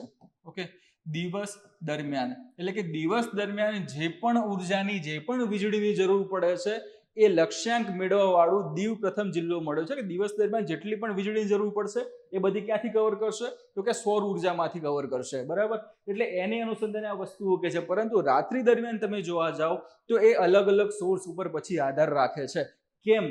કારણ કે અહીંયા એવી કોઈ સ્ટોરેજ સિસ્ટમ અવેલેબલ નથી. હમણાં આપણે અગાઉ 2 વસ્તુ જોઈ હતી, એની અંદર ત્યાં તમે જોતા હતા એ પ્રમાણે કે એનર્જી સ્ટોરેજ સિસ્ટમની ત્યાં વાત કરેલી હતી. ઓકે, તો હવે એ પાયાનું હતું. કિલોકારી ખાતે હજુ ખાલી એક બેટરી ત્યાં સ્થાપેલી હતી, એક સ્ટોરેજ સિસ્ટમ ત્યાં સ્થાપી હતી. એવું આવનારા સમયમાં ઘણા બધા સ્થળે સ્થાપવામાં આવશે. તો અહીંયા જે વાત કરીએ છીએ એ પ્રમાણે કે કોઈ મોટો એવો ત્યાં પ્લાન્ટ હજુ બીજા વિસ્તારમાં કોઈ આવો સોલર પ્લાન્ટ ત્યાં આગળ ઊભો કરવામાં આવે અને જે પણ એનર્જી ત્યાં એ જનરેટ કરે છે એમાંથી દિવસ દરમિયાન જેટલી વાપરવાની છે એટલી એ વાપરી લે અને બાકીની જે એનર્જી છે એને ત્યાં સ્ટોર કરી શકે. એ પ્રમાણે બેટરી ત્યાં આગળ ઊભી કરવામાં આવે, બરાબર, એવી સ્ટોરેજ સિસ્ટમ ઊભી કરવામાં આવે તો રાત્રિ દરમિયાન પણ એનો ઉપયોગ થઈ શકે એમ છે. પરંતુ હાલમાં એવી કોઈ સગવડ ત્યાં ન હોવાના કારણોસર જે પણ એનર્જી જનરેટ થાય છે એ એનર્જી જનરેટ થયા બાદ જે દિવસ દરમિયાન વપરાવાની છે વપરાય છે. બાકીની જે વધારાની એનર્જી જે લોકો પાસે છે અથવા તો આ જે ઉત્પન્ન કરતી કોઈ સંસ્થાઓ પાસે હશે તો એ એને ગ્રીડમાં મોકલી આપશે અને ગ્રીડમાં ત્યાં આગળ જ્યારે મોકલશે ત્યારે એ એનર્જી ક્રેડિટમાં એને ગણવામાં આવે છે. જે રાત્રિ દરમિયાન જે પણ એનર્જીનો ઉપયોગ થશે એમાંથી એને પછી ત્યાં આગળ એની ગણતરી કરી લેવામાં આવશે. ઓકે, તો નેટ મીટરિંગ ને એ બધા ખ્યાલ પણ અહીંયાથી સીધા પ્રોત્સાહિત થતા આપણને જોવા મળે છે. ઓકે, તો આ દિવસ દરમિયાન આજે વાત કરીએ એ પ્રમાણે રાત્રિ દરમિયાન શેના ઉપર નિર્ભર રહેશે તો ત્યાં આગળ પણ એનટીપીસી દ્વારા એનર્જી પ્રોવાઈડ કરવામાં આવે છે. ઠીક. પીએમ સૂર્યઘર મુફ્ત વીજળી યોજના એ વિશ્વની સૌથી મોટી ઘરેલું છત સૌર પહેલ છે. હમણાં તમને વાત કરી એ પ્રમાણે. ઓકે, એનો ઉદ્દેશ્ય શું છે તો કે છત પર સોલાર પેનલ લગાવવાને પ્રોત્સાહન આપીને ઘરોને મફત વીજળી પૂરી પાડવાનો છે. તેનાથી સમગ્ર ભારતમાં 1 કરોડ પરિવારોને ફાયદો થવાની અને સરકારના વાર્ષિક વીજળી ખર્ચમાં 75,000 કરોડનો ઘટાડો થવાની અપેક્ષા છે. કેમ 75,000 કરોડ? કારણ કે આપણે જે વીજળી ઉત્પન્ન કરવા માટે સૌથી વધારે શેનો ઉપયોગ કરતા હતા તો કે અશ્મિભૂત બળતણનો ઉપયોગ કરતા હતા, કોલસાનો ઉપયોગ કરતા હતા, બરાબર. તો એને આપણે જે એ સારો એવો જે કોલસોની વાત કરીએ કે જેમાંથી એનર્જી મેળવીએ છીએ એને સૌથી વધારે પ્રમાણમાં આપણે વિશ્વના અલગ અલગ દેશો છે ત્યાંથી આયાત કરીને આપણે લઈને આવીએ છીએ. ઓકે, તો એના કારણે ખર્ચો થતો હતો, પરંતુ હવે આ પ્રમાણેની સગવડ ઊભી થઈ જાય તો એટલો ઓછો એવો કોલસો આપણે આયાત કરવું પડશે અને એટલા ઓછા પ્રમાણમાં એનર્જી આપણે જનરેટ કરવી પડશે. તો એનાથી ફાયદો એ થશે કે આટલા પૈસા એટલે 75,000 કરોડ જેટલા રૂપિયાનો એમાં ફાયદો થતો જોવા મળે છે. હવે અહીંયા જે વાત કરી છે પીએમ સૂર્યઘર મુફ્ત વીજળી યોજના, એમાં મહત્વની વસ્તુ એ આવશે કે સોલાર પેનલ લગાવવા માટે પ્રોત્સાહન આપવામાં આવશે. તો પ્રોત્સાહન કઈ રીતે આપશો? તમારે કોઈ વ્યક્તિને કન્વિન્સ કરો છો તો તમે કઈ રીતે એને કન્વિન્સ કરશો કે ભાઈ તું આ લગાવ કરે? તો એના માટે સૌથી મહત્વની વસ્તુ સરકાર સબસિડી આપશે. શું? સરકાર એને સબસિડી આપશે. સબસિડીમાં પણ અલગ અલગ એમાં તમને પ્રકારો જોવા મળે છે કે જ્યારે કોઈ પણ વ્યક્તિ, બરાબર, પોતાના ઘર ઉપર કે પોતાની ઓફિસ ઉપર આને જ્યારે ઇન્સ્ટોલ કરવા માંગે છે, સોલર સિસ્ટમ જ્યારે લગાવવા માંગે છે ત્યારે 2 કિલોવોટ, અહીંયા જે એક મર્યાદા નક્કી કરેલી છે કે 2 કિલોવોટ સુધીની જો સોલાર સિસ્ટમ લગાવો છો તો એમાં સરકાર જે છે એ 60% જે ખર્ચ છે એ ભોગવશે. ઓકે, 2 થી 3 કિલોવોટની વાત કરીએ, 2 થી 3 કિલોવોટ જેટલી જો તમે સોલાર સિસ્ટમ ત્યાં ઇન્સ્ટોલ કરવા જઈ રહ્યા છો તો એમાં સરકાર 40%, કેટલા? 40% જેટલો ખર્ચ ભોગવશે.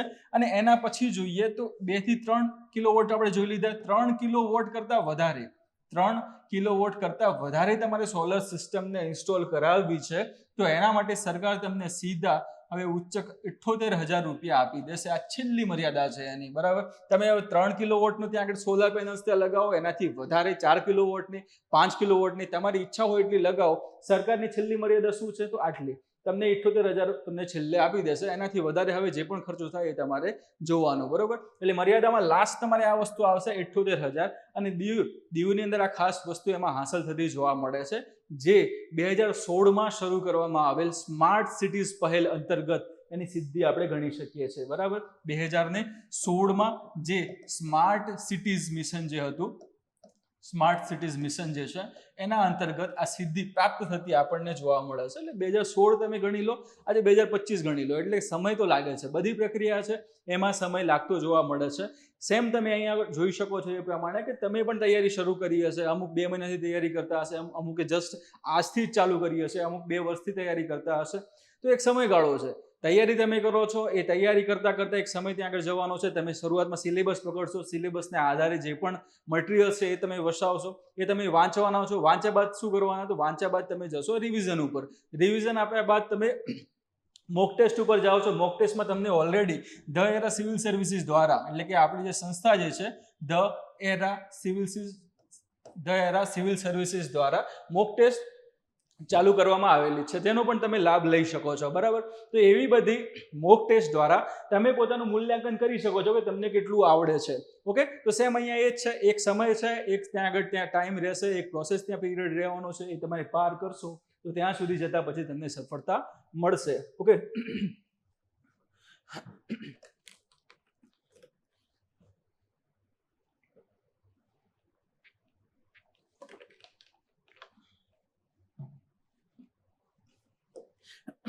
નેક્સ્ટ એમાં જોઈએ આપણે તો આ જે યોજના છે એની મુખ્ય વિશેષતાઓ કઈ કઈ છે? તો કે રહેણાંક ઇમારતો પર છત પર સોલર પેનલ લગાવવા માટે સરકાર નાણાકીય સહાય એટલે કે સબસિડી પૂરી પાડશે. કેટલી પૂરી પાડે છે એ મેં તમને જણાવી દીધું. આ ડેટા ખાસ યાદ કરી લેજો. પરીક્ષામાં સ્ટેટમેન્ટની અંદર આવી જ વસ્તુ મુકાતી હોય છે. ઓકે, આ યોજના ઘરગથ્થુ વીજળીના બિલ ઘટાડવા અને નવીનીકરણીય ઉર્જા સ્ત્રોતોના ઉપયોગને પ્રોત્સાહન આપવા માટે બનાવવામાં આવી છે. ઓકે, તો આ ખાસ વસ્તુ ધ્યાનમાં લઈ લેજો. આ પ્રમાણે કામ કરે છે. અને બાજુમાં તમને મોદી સાહેબ પણ જોવા મળે છે. એ જણાવે છે કે પીએમ સૂર્યઘર મુફ્ત બિજલી યોજના શરૂ કરી છે. તેનો લાભ ચોક્કસથી લેવાનો, જેથી કરીને ફાયદો શું થશે? તો કે જે અશ્મિભૂત ઈંધણ આધારિત જે આપણે વીજળી મેળવીએ છીએ એમાં ત્યાં એનું પ્રમાણ ત્યાં ઘટતું જોવા મળશે. કોલસાનું પ્રમાણ ઘટશે એટલે કાર્બન એમિશનની જે વાત કરવામાં આવે છે, કાર્બન એમિશન સાથે પણ સંકળાયેલી આ વસ્તુ છે. ઓકે, તો કાર્બન એમિશન પણ ત્યાં ઘટવાનું છે. જે આપણે 2070 સુધીમાં જે નેટ ઝીરોનું સપનું જોયેલું છે એ તો જ સાકાર થશે જો આપણે એના પર ધીમે ધીમે શિફ્ટ કરીને આગળ વધીશું. બરાબર, નેક્સ્ટ ક્વેશ્ચન ઉપર જઈએ તો ભારત જેન પ્રોજેક્ટના મુખ્ય લક્ષ્યોમાં કઈ બાબતોનો સમાવેશ થાય છે? અહીંયા જે પ્રોજેક્ટની વાત કરવામાં આવી છે, નામ છે એનું ભારત જેન પ્રોજેક્ટ. બરાબર, હમણાં થોડા સમય પહેલા એટલે થોડા દિવસ પહેલા બહુ આ ચર્ચામાં હતો. ઓકે, ચર્ચામાં એટલા માટે છે કારણ કે હાલમાં ઘણા બધા એઆઈ, ઘણા બધા ત્યાં આગળ મલ્ટી મોડલ્સ અસ્તિત્વમાં છે જ. એ પોતાની રીતે કામ કરી રહ્યા છે. મશીન લર્નિંગ ત્યાં આગળ ઉપયોગ કરીને એઆઈ જે છે દિવસે ને દિવસે વધારે બુદ્ધિશાળી થતું જતું જાય છે. ઓકે, પરંતુ સમસ્યામાં કઈ આવે છે? આપણી લોકલ ભાષાઓની, આપણી પ્રાદેશિક ભાષાઓ સાથે સંબંધિત અલગ અલગ સમસ્યાઓ ઉદ્ભવે છે, જેના નિરાકરણ સ્વરૂપે ભારત જેન પ્રોજેક્ટ જે છે લોન્ચ કરવામાં આવ્યો હતો. બરોબર, તો નીચે પૈકી એટલે મુખ્ય લક્ષ્યોમાં કઈ બાબતોનો સમાવેશ થાય છે? 4 વિધાન તમારી સામે આપેલા છે.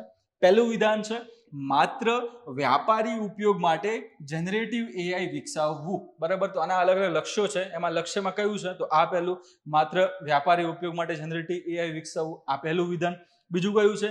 ભારતની સાંસ્કૃતિક અને ભાષાકીય વિવિધતાને ધ્યાનમાં રાખીને એઆઈ મોડેલ બનાવવું.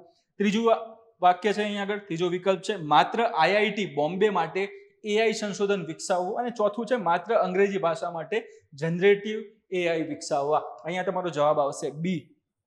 કયો? બી જવાબ આવશે કે ભારતની સાંસ્કૃતિક અને ભાષાકીય વિવિધતાને ધ્યાનમાં રાખીને એઆઈ મોડેલ બનાવવું. કામ કોણ કરી રહ્યું છે બનાવવાનું? સૌથી મોટો ભાગ કોણ ભજવી રહ્યું છે? તો આઈઆઈટી બોમ્બે આના માટે ભાગ ભજવી રહ્યું છે.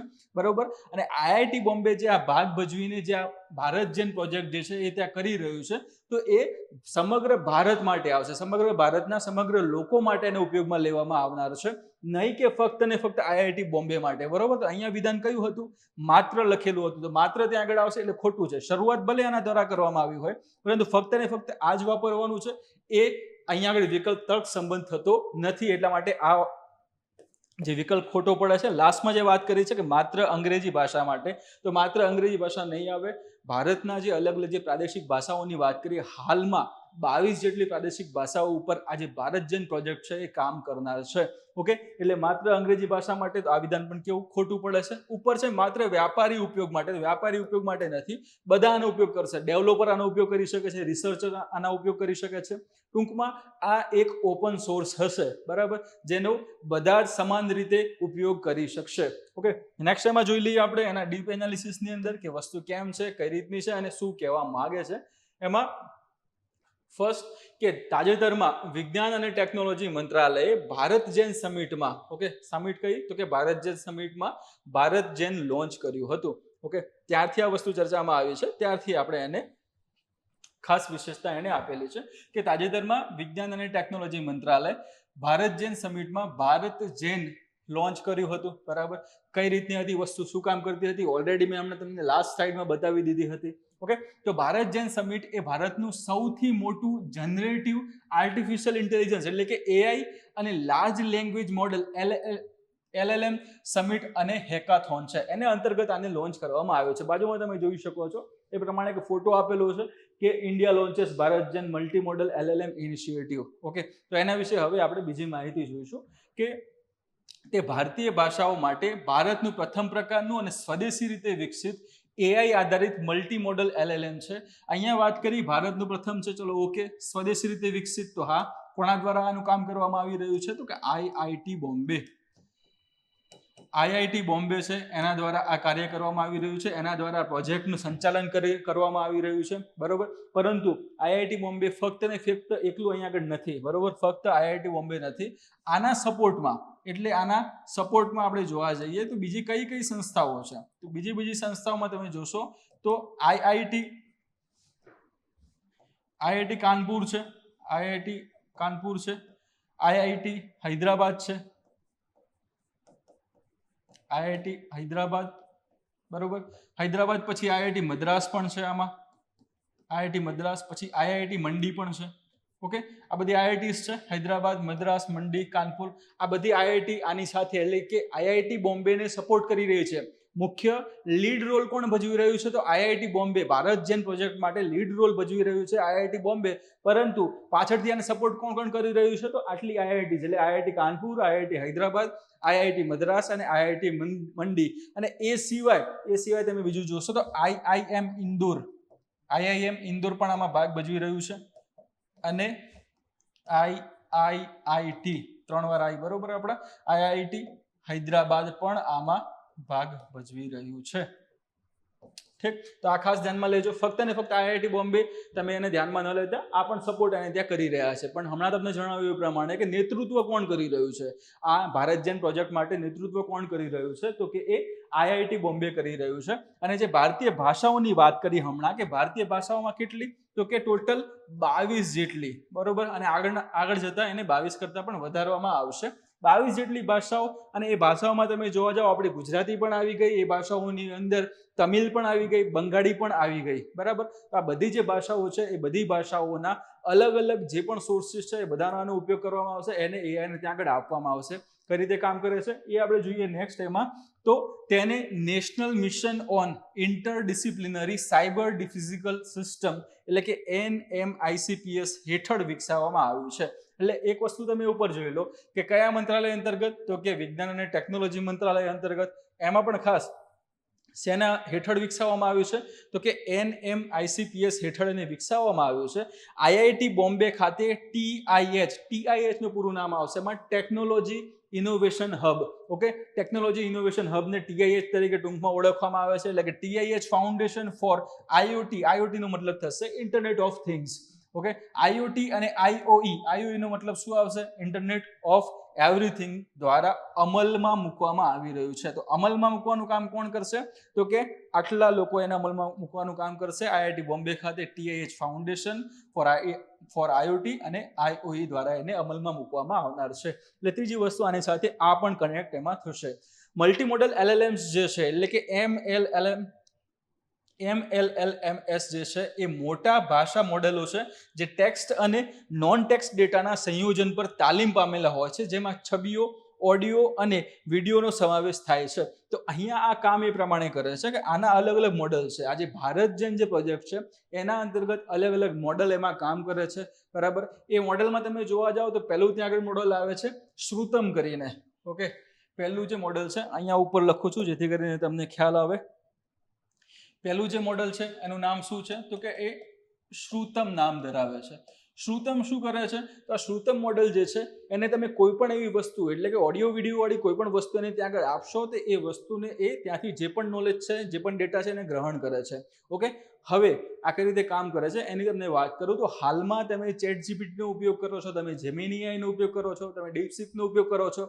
ઓકે, ઘણા બધા એવા અલગ અલગ ત્યાં આગળ પ્લેટફોર્મ છે જેનો ઉપયોગ કરીને તમે ત્યાંથી માહિતી મેળવો છો. તમે કોઈ પણ ત્યાં કમાન્ડ એને આપશો, તમે કોઈ પણ પ્રોમ્પ્ટ આપશો તો સામે એ જવાબ આપે છે. તો જવાબ આપવા માટે એની પાસે કોઈ ડેટા તો હોવો જોઈએ પહેલી વસ્તુ. તો એ લોકો જોડે એટલે કે વિશ્વના જે મોટા મોટા દેશો જે છે જે ટેકનોલોજીમાં આગળ છે એમણે અલગ અલગ જગ્યાએથી આવો ઘણો મોટો ડેટા એકત્રિત કરી દીધો છે. એટલા માટે એમણે આવા પ્લેટફોર્મ્સ ઓલરેડી અગાઉ બનાવી દીધા છે, બરોબર.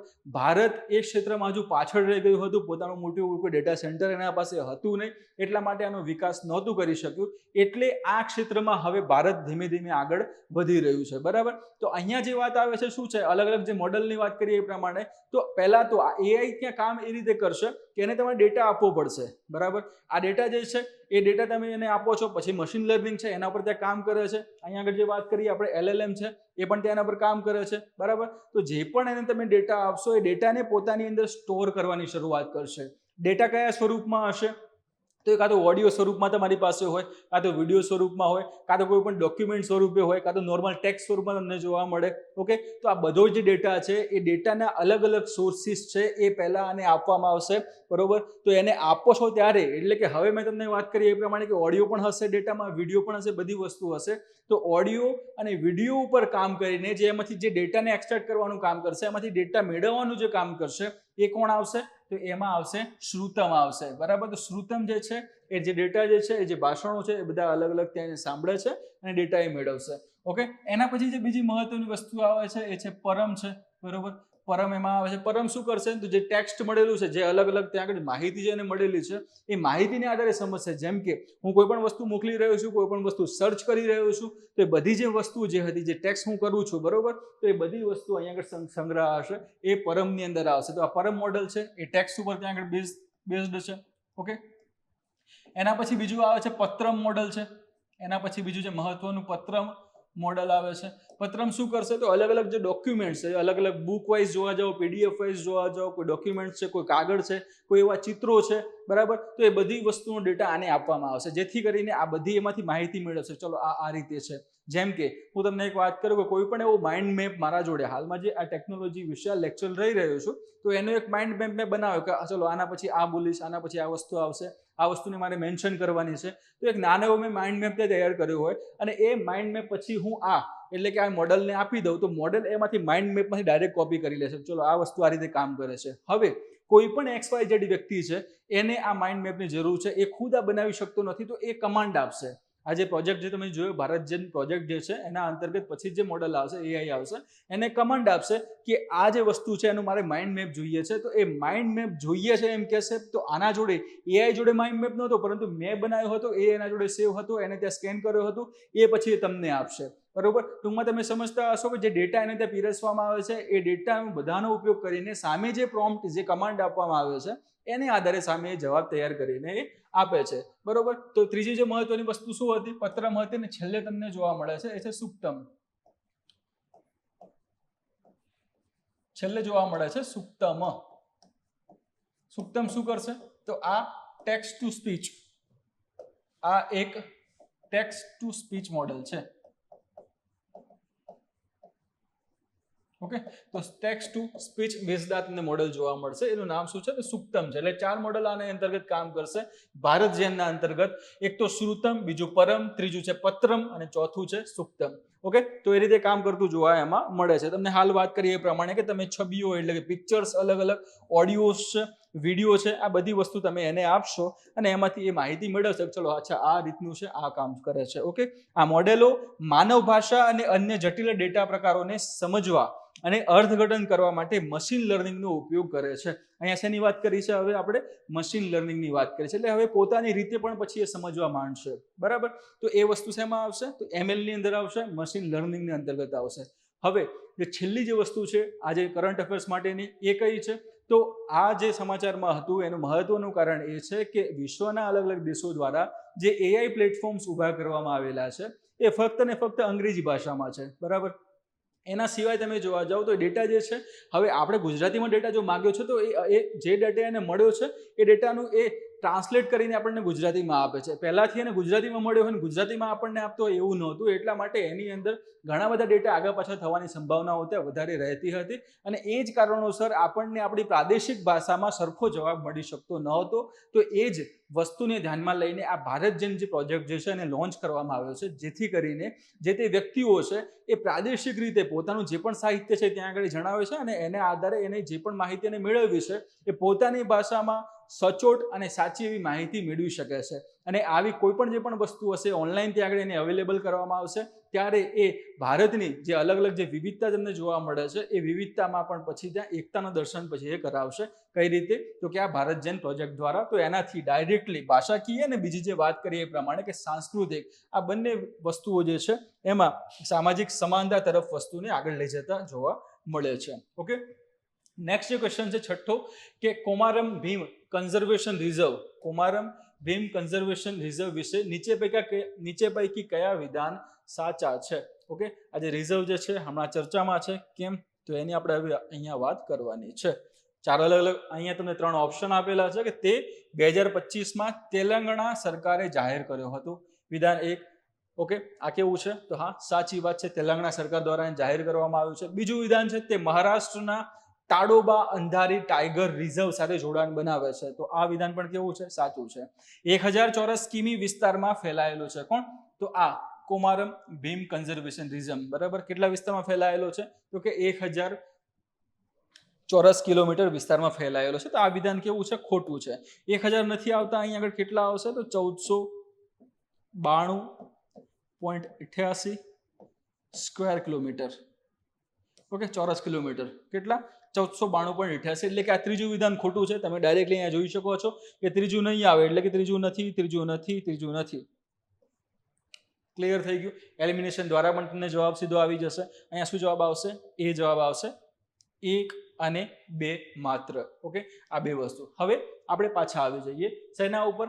કોમારમ ભીમ કન્ઝર્વેશન રિઝર્વ કોના દ્વારા એની શરૂઆત કરવામાં આવેલી છે? તો કે તેલંગાણા સરકાર દ્વારા. કોના દ્વારા? તેલંગાણા સરકાર દ્વારા એની શરૂઆત કરવામાં આવેલી છે. અહીંયા તમે જોવા જાઓ તો આ જે ભીમ કન્ઝર્વેશન રિઝર્વ છે એ સેના સાથે સંબંધિત છે. તો તે ટાઈગર રિઝર્વ સાથે, અહીંયા જો નેક્સ્ટ જે વાત કરી છે મહારાષ્ટ્રના તાડોબા અંધારી ટાઈગર રિઝર્વ સાથે જોડાણ બનાવે છે. તો બાજુમાં તમને મેપ આપેલો છે, એમાં તમે જોઈ શકો છો એ પ્રમાણે કે આ બોર્ડર આવી ગઈ. આ જે છે એ તેલંગાણાની બોર્ડર છે. આનાથી જે તમને જોવા મળે છે તેલંગાણા, આ TN આપણું, બરોબર, અને ઉપર તમને જોવા મળે છે એ છે મહારાષ્ટ્ર. શું છે? મહારાષ્ટ્ર ઉપર તમને જોવા મળે છે. ઓકે, તો મહારાષ્ટ્રનો જે સૌથી ઉપરની તરફ એટલે કે આગળની તરફ તમારું છત્તીસગઢ આવી જશે, નીચે આ તેલંગાણા છે, બરોબર, અને આ તરફ તમને મહારાષ્ટ્ર જોવા મળે છે. તો મહારાષ્ટ્રની અંદર તમે અહીંયા જોઈ શકો છો એ પ્રમાણે કે તાડોબા અંધારી તમને આ વાઇલ્ડ લાઈફ સેન્ચ્યુરી અહીંયા જોવા મળશે. ઓકે, અને અહીંયા નીચે તેલંગાણાની વાત કરીએ તો તેલંગાણાની અંદર આસિફાબાદ નામનો એક જિલ્લો છે. આસિફાબાદ ને એના સિવાય બીજા 4-5 જિલ્લાઓ ભેગા થઈને એ જગ્યાએ એક વાઇલ્ડ લાઈફ સેન્ચ્યુરી આવેલી છે. એનું નામ છે કવલ. ઓકે, કવલ વાઇલ્ડ લાઈફ સેન્ચ્યુરી ત્યાં આગળ આવેલી છે. આ કવલ જે વાઇલ્ડ લાઈફ સેન્ચ્યુરી છે એનો જ એક ભાગ એટલે અહીંયા તમે વિસ્તાર જોઈ શકો છો એ પ્રમાણે કે આ જે ભાગ જે છે અહીંયા તમને બીજા કલરથી બતાવું હું તમને. તો આ જે ભાગ જે છે, આ જે યલો કરેલો જે ભાગ છે એ ભાગને ખાસ કરીને આ યલો કરેલો જે ભાગ છે એ ભાગને આ કન્ઝર્વેશન રિઝર્વ તરીકે ત્યાં આગળ જાહેર કરવામાં આવેલો છે. ઓકે, તો ખાસ આ વસ્તુ તમારે ધ્યાનમાં રાખવાની છે. હવે વસ્તુ કઈ રીતની છે, કેમ એમાં થઈ રહી છે, એના વિશે આપણે માહિતી મેળવશું એના બેઝિક ઇન્ફોર્મેશન દ્વારા. કે કોમારમ ભીમ કન્ઝર્વેશન રિઝર્વ, પહેલા તો આનું નામ આપ્યું ને આ કોમારમ ભીમ, એક કેમ આપવામાં આવ્યું છે એ પણ ખાસ જોવા જેવું છે. એ પણ ઘણી વખતે આપણે ઇમ્પોર્ટન્ટ બનતું જોવા મળે છે. તો આજે કોમારમ ભીમ જે છે એ એક તેલંગાણા જે છે આપણું એ તેલંગાણાના ગોંડ જે જનજાતિ છે એ ગોંડ જનજાતિના એક આદિવાસી વીર યોદ્ધા હતા.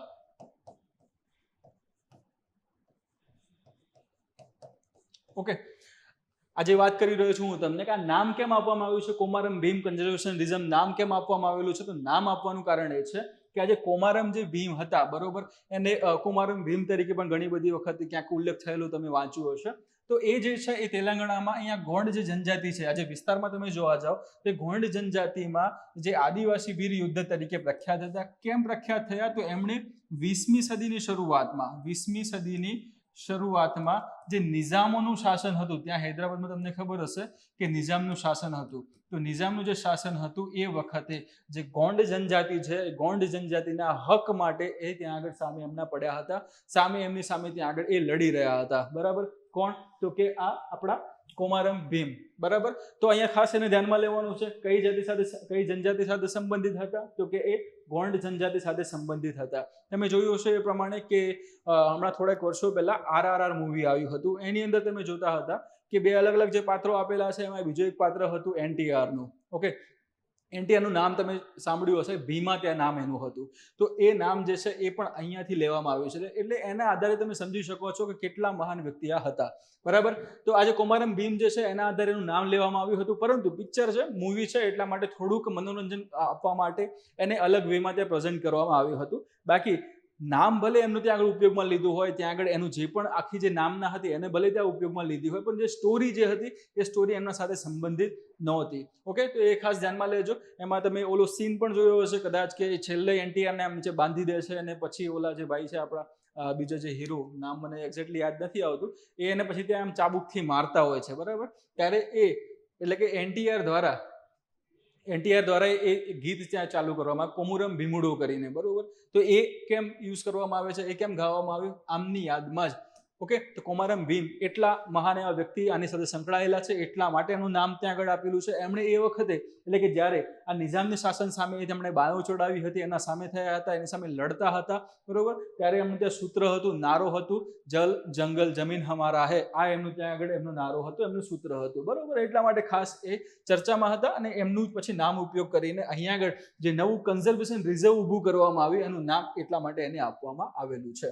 ઓકે, તો આ વસ્તુ ખાસ તમે જોઈ લીધી. એના પછી બીજી જે મહત્વની વસ્તુ અહીંયા હતી કે કવલ, આજે તમને જે કવલ જોવા મળે છે એ કવલ વાઇલ્ડ લાઈફ જે સેન્ચ્યુરી છે, આનો જે ભાગ ત્યાં આગળ છે એના વિશે આપણે ડીપમાં આગળ જોઈ લઈએ. હવે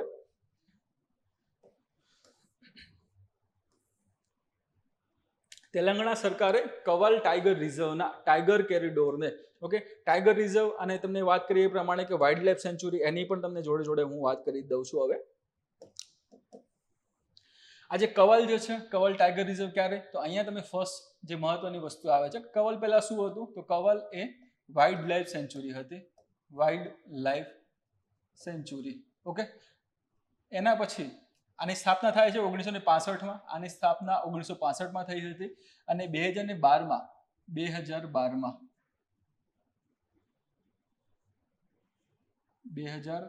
અહીંયા નહીં લખાય, આપણે નીચે લઈ લઈએ અહીંયા. ઓકે, 2012માં આને ટાઈગર રિઝર્વ ઘોષિત કરવામાં આવ્યું હતું. બરાબર, 1965માં આની સ્થાપના થાય છે વાઇલ્ડ લાઈફ સેન્ચ્યુરી સ્વરૂપે. નામ શું હતું? તો કે કવલ. 2012માં આને ટાઈગર રિઝર્વની અંદર એને કન્વર્ટ કરવામાં આવે છે, એટલા માટે અહીંયા ટાઈગર રિઝર્વ લખેલું છે. ઓકે, તો તેલંગાણા સરકારે કવલ ટાઈગર રિઝર્વના ટાઈગર કોરિડોરને કોમારમ ભીમ કન્ઝર્વેશન રિઝર્વ તરીકે જાહેર કર્યો છે અને આ વિસ્તાર 1492.88 ચોરસ કિમીમાં, આગળ તમે જોયા હતા એ પ્રમાણે કે વિધાનમાં 1000 કિલોમીટર વાળું હતું, ત્યાં સાચો જવાબ શું આવશે આપણો?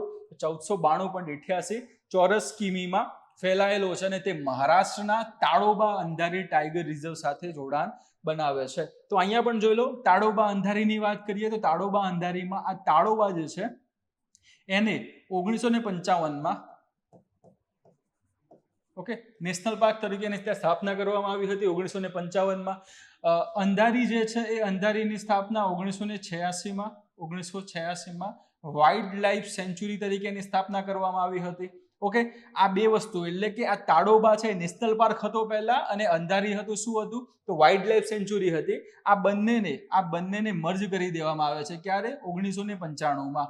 આ બંનેને 1995માં મર્જ કરી દેવામાં આવે છે. મર્જ કર્યા બાદ એમને ટાઈગર રિઝર્વ ઘોષિત કરવામાં આવે છે.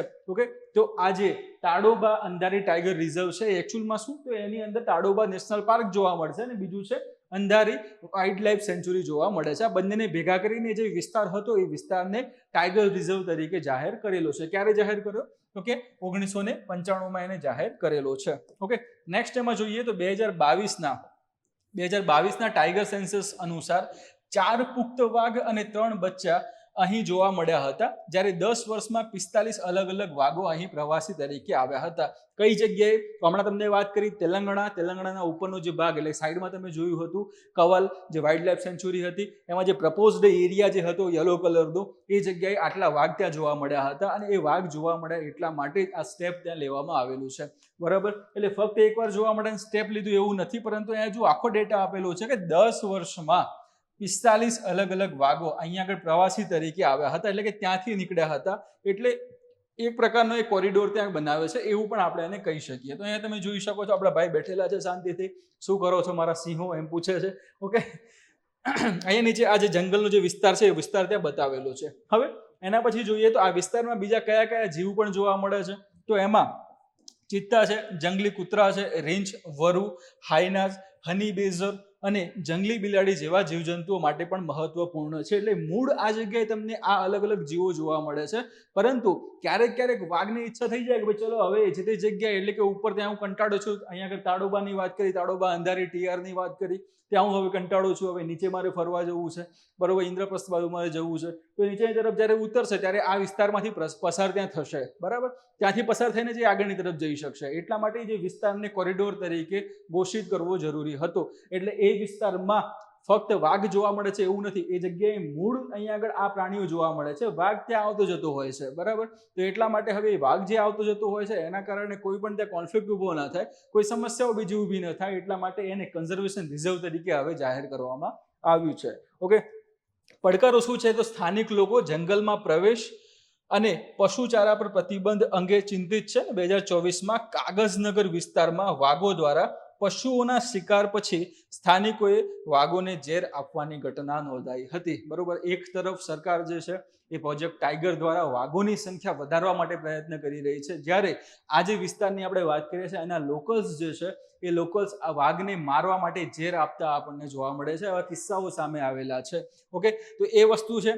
કેમ એમને આવું બધું કરવું પડે છે? તો એનું કરવા પાછળનું કારણ એ છે કે આ જે વિસ્તાર છે હવે ત્યાં જે જનજાતિ છે એમના માટે તો જે છે આ વિસ્તાર જ છે. બરોબર, જંગલમાંથી એમને બધી વસ્તુ એના ઉપર નિર્ભર છે. ઓકે, તો અહીંયા એવું છે એમને કે જો આને જે કન્ઝર્વેશન રિઝર્વ એને જાહેર જેને કરી દીધું, CRA જાહેર એને કરી દીધું છે, તો એના પછી શું થશે તો અહીંયા એમની આવન જાવન ઉપર પ્રતિબંધ લાગી શકે એમ છે. પહેલી વસ્તુ એ આવી. બીજી વસ્તુ શું અહીંયા કીધું એ પ્રમાણે કે જંગલમાં પ્રવેશ એટલે આવન જાવનનો ત્યાં પ્રતિબંધ અને પશુચારા ઉપર પ્રતિબંધ લાગી શકે છે, જેના કારણે એને નુકસાની ત્યાં આગળ ભોગવવી પડે એમ છે. તો આના કારણે પણ એનો પછી હવે આગળ જતા વિરોધ થતો જોવા મળ્યો. કેમ આવું કરવું પડે તો ભાઈ ત્યાં વાઘ આવે છે પહેલી વસ્તુ તો. બરોબર, કોઈ વ્યક્તિ ત્યાં આગળ જંગલમાં ગયો હોય અને અચાનક ત્યાંથી વાઘ આવે, વાઘ ભૂખ્યો હોય તો ત્યાં આગળ એને ફાડી જ ખાવાનું છે, તો એના માટે જવાબદાર પછી કોણ? ઓકે, તો એટલા માટે સરકાર પછી એવા સ્ટેપ લે છે કે કોઈ વ્યક્તિએ આ વિસ્તારમાં જવું નહીં. આ વિસ્તારની વાત કરીએ તો નૈસર્ગિક રીતે પણ ખૂબ જ સારો એવો સમૃદ્ધ વિસ્તાર છે. ઘણા બધા ત્યાં અલગ અલગ વોટરફોલ્સ આવેલા છે, બહુ સારા એવા ત્યાં આગળ દ્રશ્યો છે, જોવા જેવી ઘણી બધી જગ્યાઓ પણ છે. પણ આના કારણે પછી એના ઉપર થોડી મર્યાદાઓ આવતી જોવા મળશે. એટલા માટે એ થોડું વધારે હાલમાં ચર્ચામાં જોવા મળે છે. અહીંયા વાત તમને કરી એ પ્રમાણે કે વાઘની આપણે ચર્ચા હમણાં કરતા હતા. બરાબર, આ વિસ્તારની તમને વાત કરી તો ફરીથી એમાં એક વાત જણાવી દઉં પ્રોજેક્ટ ટાઈગર સંબંધિત.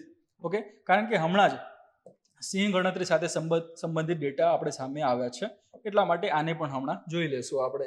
ઓકે, પ્રોજેક્ટ ટાઈગર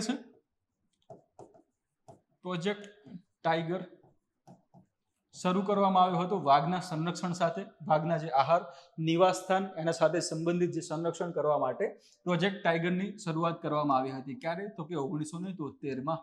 1973માં આની શરૂઆત કરવામાં આવી હતી ઇન્દિરા ગાંધીની સરકાર વખતે. ઓકે, તો પ્રોજેક્ટ ટાઈગર છે 1973માં એની શરૂઆત કરવામાં આવી હતી. કેમ? તો વાઘ સંરક્ષણ માટે ખાસ કરીને, બરોબર. એમના જે નિવાસસ્થાન છે, નિવાસસ્થાનને બધી વસ્તુઓ પર સરખે એવું ધ્યાન આપવું, અને ટૂંકમાં વાઘની જે સંખ્યા છે, સંખ્યા ઉપર ખાસ ફોકસ કરીને સંખ્યા વધે એ પ્રમાણેના ત્યાં આગળ સ્ટેપ્સ લેવાના હતા, બરોબર. તો એટલા માટે આ પ્રોજેક્ટ ટાઈગર જે છે લોન્ચ કરવામાં આવ્યો હતો, જેને અનુસંધાને જે છેલ્લે એટલે કે 2022માં જે વાઘની જે વસ્તી ગણતરી કરવામાં આવી, એમાં આપણને સ્પષ્ટ વધારો જોવા મળેલો છે. વધારો કેટલો? તો કે 3682 જેટલી વાઘની સંખ્યા નોંધાઈ છે. જે દર વખતે જે વાઘ ગણતરી કરવામાં આવે છે એમાં વધારો આપણને જોવા મળે છે. એના પહેલા જે વાઘની ગણતરી કરવામાં આવી હતી, વાઘની વસ્તી ગણતરી કરવામાં આવી હતી, એમાં કંઈક 2900 ને આસપાસ કંઈક વાઘ હતા, બરોબર. અને હવે 2022માં જે ગણતરી કરવામાં આવી છે એ અનુસંધાને 3682 જેટલી વાઘની વસ્તી નોંધાઈ છે. આ 3682માં પણ તમે જોવા જાવ તો સૌથી વધારે વાઘ જે છે, સૌથી વધુ વાઘ છે એ મધ્યપ્રદેશ ખાતે નોંધાયા છે, 785 જેટલા. ઓકે, તો સૌથી વધારે એટલે 785 જેટલા શેમાં જોવા મળે છે? કયા રાજ્યમાં જોવા મળે છે? તો કે મધ્યપ્રદેશમાં જોવા મળે છે. ઓકે, ટાઈગર રિઝર્વ્સની પણ ત્યાં વાત કરી છે કે આમાં જે મહત્વની વસ્તુ આવે છે એ છે ટાઈગર રિઝર્વ્સ. એટલે કે આ પ્રોજેક્ટ ટાઈગર અંતર્ગત ટાઈગર રિઝર્વ જે છે અલગ અલગ ત્યાં આગળ ઘોષિત કરવામાં આવે છે ને પછી એના ઉપર કામ કરવામાં આવે છે. તો અત્યાર સુધીમાં હાલમાં જે લેક્ચર લઈ રહ્યો છું ત્યાં સુધીના ડેટા તમે જોવા જાઓ તો ટોટલ ભારતમાં 58 જેટલા ટાઈગર રિઝર્વ્સને જાહેર કરેલા છે. 58મું જે ટાઈગર રિઝર્વ હતું, 58મું જે ટાઈગર રિઝર્વ હતું એનું નામ છે Madhav. Okay, Madhav tiger reserve હતું. કઈ જગ્યાએ એને ઘોષિત કરેલું છે? તો કે મધ્યપ્રદેશમાં જ એને ઘોષિત કરવામાં આવ્યું છે. શિવપુરી કરીને જિલ્લો છે મધ્યપ્રદેશમાં, ચંબલ જે વિસ્તાર જે ખરો ઉપરની તરફ, બરાબર. એટલે કે ટૂંકમાં જે મધ્યપ્રદેશ છે, મધ્યપ્રદેશના ઉત્તર પશ્ચિમ જે વિસ્તાર છે એમાં શિવપુરી કરીને જિલ્લો, એ વિસ્તાર આખો ચંબલનો વિસ્તાર ત્યાંથી શરૂઆત થાય છે. તો એ જગ્યાએ જે માધવ ટાઈગર રિઝર્વ જે છે એને ત્યાં આગળ જાહેર કરવામાં આવેલું છે. એ કયા નંબરનો હતો? તો કે એ 58 નંબરનો હતો. ઓકે, એના પહેલા 57 નંબરનો જે હતો, 57 નંબરનો એનું નામ હતું રાતાપાની. એનું નામ છે રાતાપાની ટાઈગર રિઝર્વ હતું. એ પણ મધ્યપ્રદેશની અંદર જ આવેલો છે, બરાબર. તો એ રીતે તમે એ ડેટા પણ તમે જોવા જાઓ આમાં તો સૌથી વધારે ભારતની અંદર ટાઈગર રિઝર્વ જોવા મળતા હોય તો કઈ જગ્યાએ છે? તો કે એમપીમાં છે. કેટલા છે? 9 જેટલા છે. ઓકે, તો એમપીના કેટલા થયા? 9મું હતું. જે ભારતનું 58મું હતું એ એમપીનું કયું હતું? તો 9મા નંબરનું હતું. એટલે એ તમે ધ્યાનમાં લો. બીજી મહત્વની વસ્તુ, સૌથી મોટું ટાઈગર રિઝર્વ તમે જોવા જાઓ, સૌથી મોટું જે ટાઈગર રિઝર્વ તમે જોવા જાઓ તો નાગાર્જુન સાગર શ્રીશૈલમ ટાઈગર રિઝર્વ કઈ જગ્યાએ આવેલું છે? તો કે આંધ્રપ્રદેશ અને તેલંગાણાની આ વિસ્તારો જે છે, બરોબર, એ જગ્યાએ આ સૌથી મોટું ભારતનું સૌથી મોટામાં મોટું આ ટાઈગર રિઝર્વ અહીંયા આગળ આવેલું છે. નાગાર્જુન સાગર શ્રીશૈલમ ટાઈગર રિઝર્વ તરીકે એને ઓળખવામાં આવે છે. ભારતનું મોટામાં મોટું છે. નાનામાં નાનું છે એ છે બોર ટાઈગર રિઝર્વ છે, જે મહારાષ્ટ્ર ખાતે આવેલું છે. ઓકે, તો આ વસ્તુ પણ ધ્યાનમાં લેજો. અને જે પ્રોજેક્ટ ટાઈગર અને એના સંબંધિત જે વાઘની જે વસ્તીની બધી વસ્તુ જે હતું એ NTCA દ્વારા ધ્યાનમાં લેવામાં આવે છે. NTCA national tiger conservation authority તરીકે ઓળખવામાં આવે છે. તો એના અંતર્ગત આ બધી વસ્તુની દેખરેખ રાખવામાં આવે છે. સો આટલો ડેટા તમારે આમાં ખાસ ધ્યાનમાં રાખવાનો છે. તાડોબા અંધારીની તમને વાત કરી લઈએ તો હા, તાડોબા અંધારી જે છે મહારાષ્ટ્રના ચંદ્રપુર જિલ્લાની અંદર આવેલું છે આ. ઓકે, અને એમાં આજે તાડોબા અંધારીની આપણે વાત કરીએ તો એ રાજ્યનું જે તે મહારાષ્ટ્રની વાત કરીએ તો મહારાષ્ટ્ર રાજ્યનું જૂનું એવું અને સૌથી મોટું એવું આ એક ટાઈગર રિઝર્વ છે. આપણે એ પણ વસ્તુને ધ્યાનમાં લેવાની છે. ઓકે, તો અહીંયા એ વસ્તુ એની પૂર્ણ થશે. નેક્સ્ટ જે ક્વેશ્ચન છે એ છે એઇમ્સના તાજેતરના અભ્યાસ અનુસાર વિટામિન B9 જેને ફોલેટ તરીકે પણ ઓળખવામાં આવે છે. ઓકે, વિટામિન B9 ની ઉણપ માટે નીચેના કયા વિધાનો સાચા છે? તો આપણે નીચે આપેલા જે અલગ અલગ વિધાનો છે એ જોવાના છે અને એને અનુસંધાને જવાબ મેળવવાનો છે. ઓકે, અભ્યાસ કોના દ્વારા કરવામાં આવ્યો છે? તો કે એઇમ્સના દ્વારા અભ્યાસ કરવામાં આવ્યો છે. ઓકે, એના અનુસાર એના અભ્યાસ અનુસાર વિટામિન B9 ની આગળ વાત કરી છે તો ઉણપ સાથે સંબંધિત વાક્યો. પહેલું અહીંયા આગળ ઓપ્શન છે તમારી પાસે કે 41% શહેરી કિશોરોમાં ફોલેટની ઉણપ જોવા મળી હતી. બરાબર, તો ફર્સ્ટ આ વિધાન કેવું છે તો કે હા સાચું છે. બીજું વિધાન છે ફોલેટ માત્ર પાચન તંત્ર માટે જરૂરી છે અને અન્ય કોઈ શારીરિક કાર્યમાં તેનો ઉપયોગ થતો નથી. આ વિધાન કેવું હશે? તદ્દન ખોટું રહેશે. ઓકે, નેક્સ્ટ વિધાન છે મહિલા વિદ્યાર્થીઓમાં ફોલેટની ઉણપ પુરુષ વિદ્યાર્થીઓ કરતા વધુ જોવા મળી. તો હા, આ વિધાન પણ કેવું છે? સાચું છે. એટલે કે 1 અને 3 સાચા. 1 અને 3 તમે ઓપ્શન જોઈ લો તો ઓપ્શન સી એટલે કે વિકલ્પ સી તમારો જવાબ આવશે. 1 અને 3 માત્ર. હવે અહીંયા આગળ જુઓ તો એઇમ્સ જે છે, એઇમ્સ દ્વારા એક અભ્યાસ અથવા તો રિસર્ચ કન્ડક્ટ કરવામાં આવે છે ઉત્તર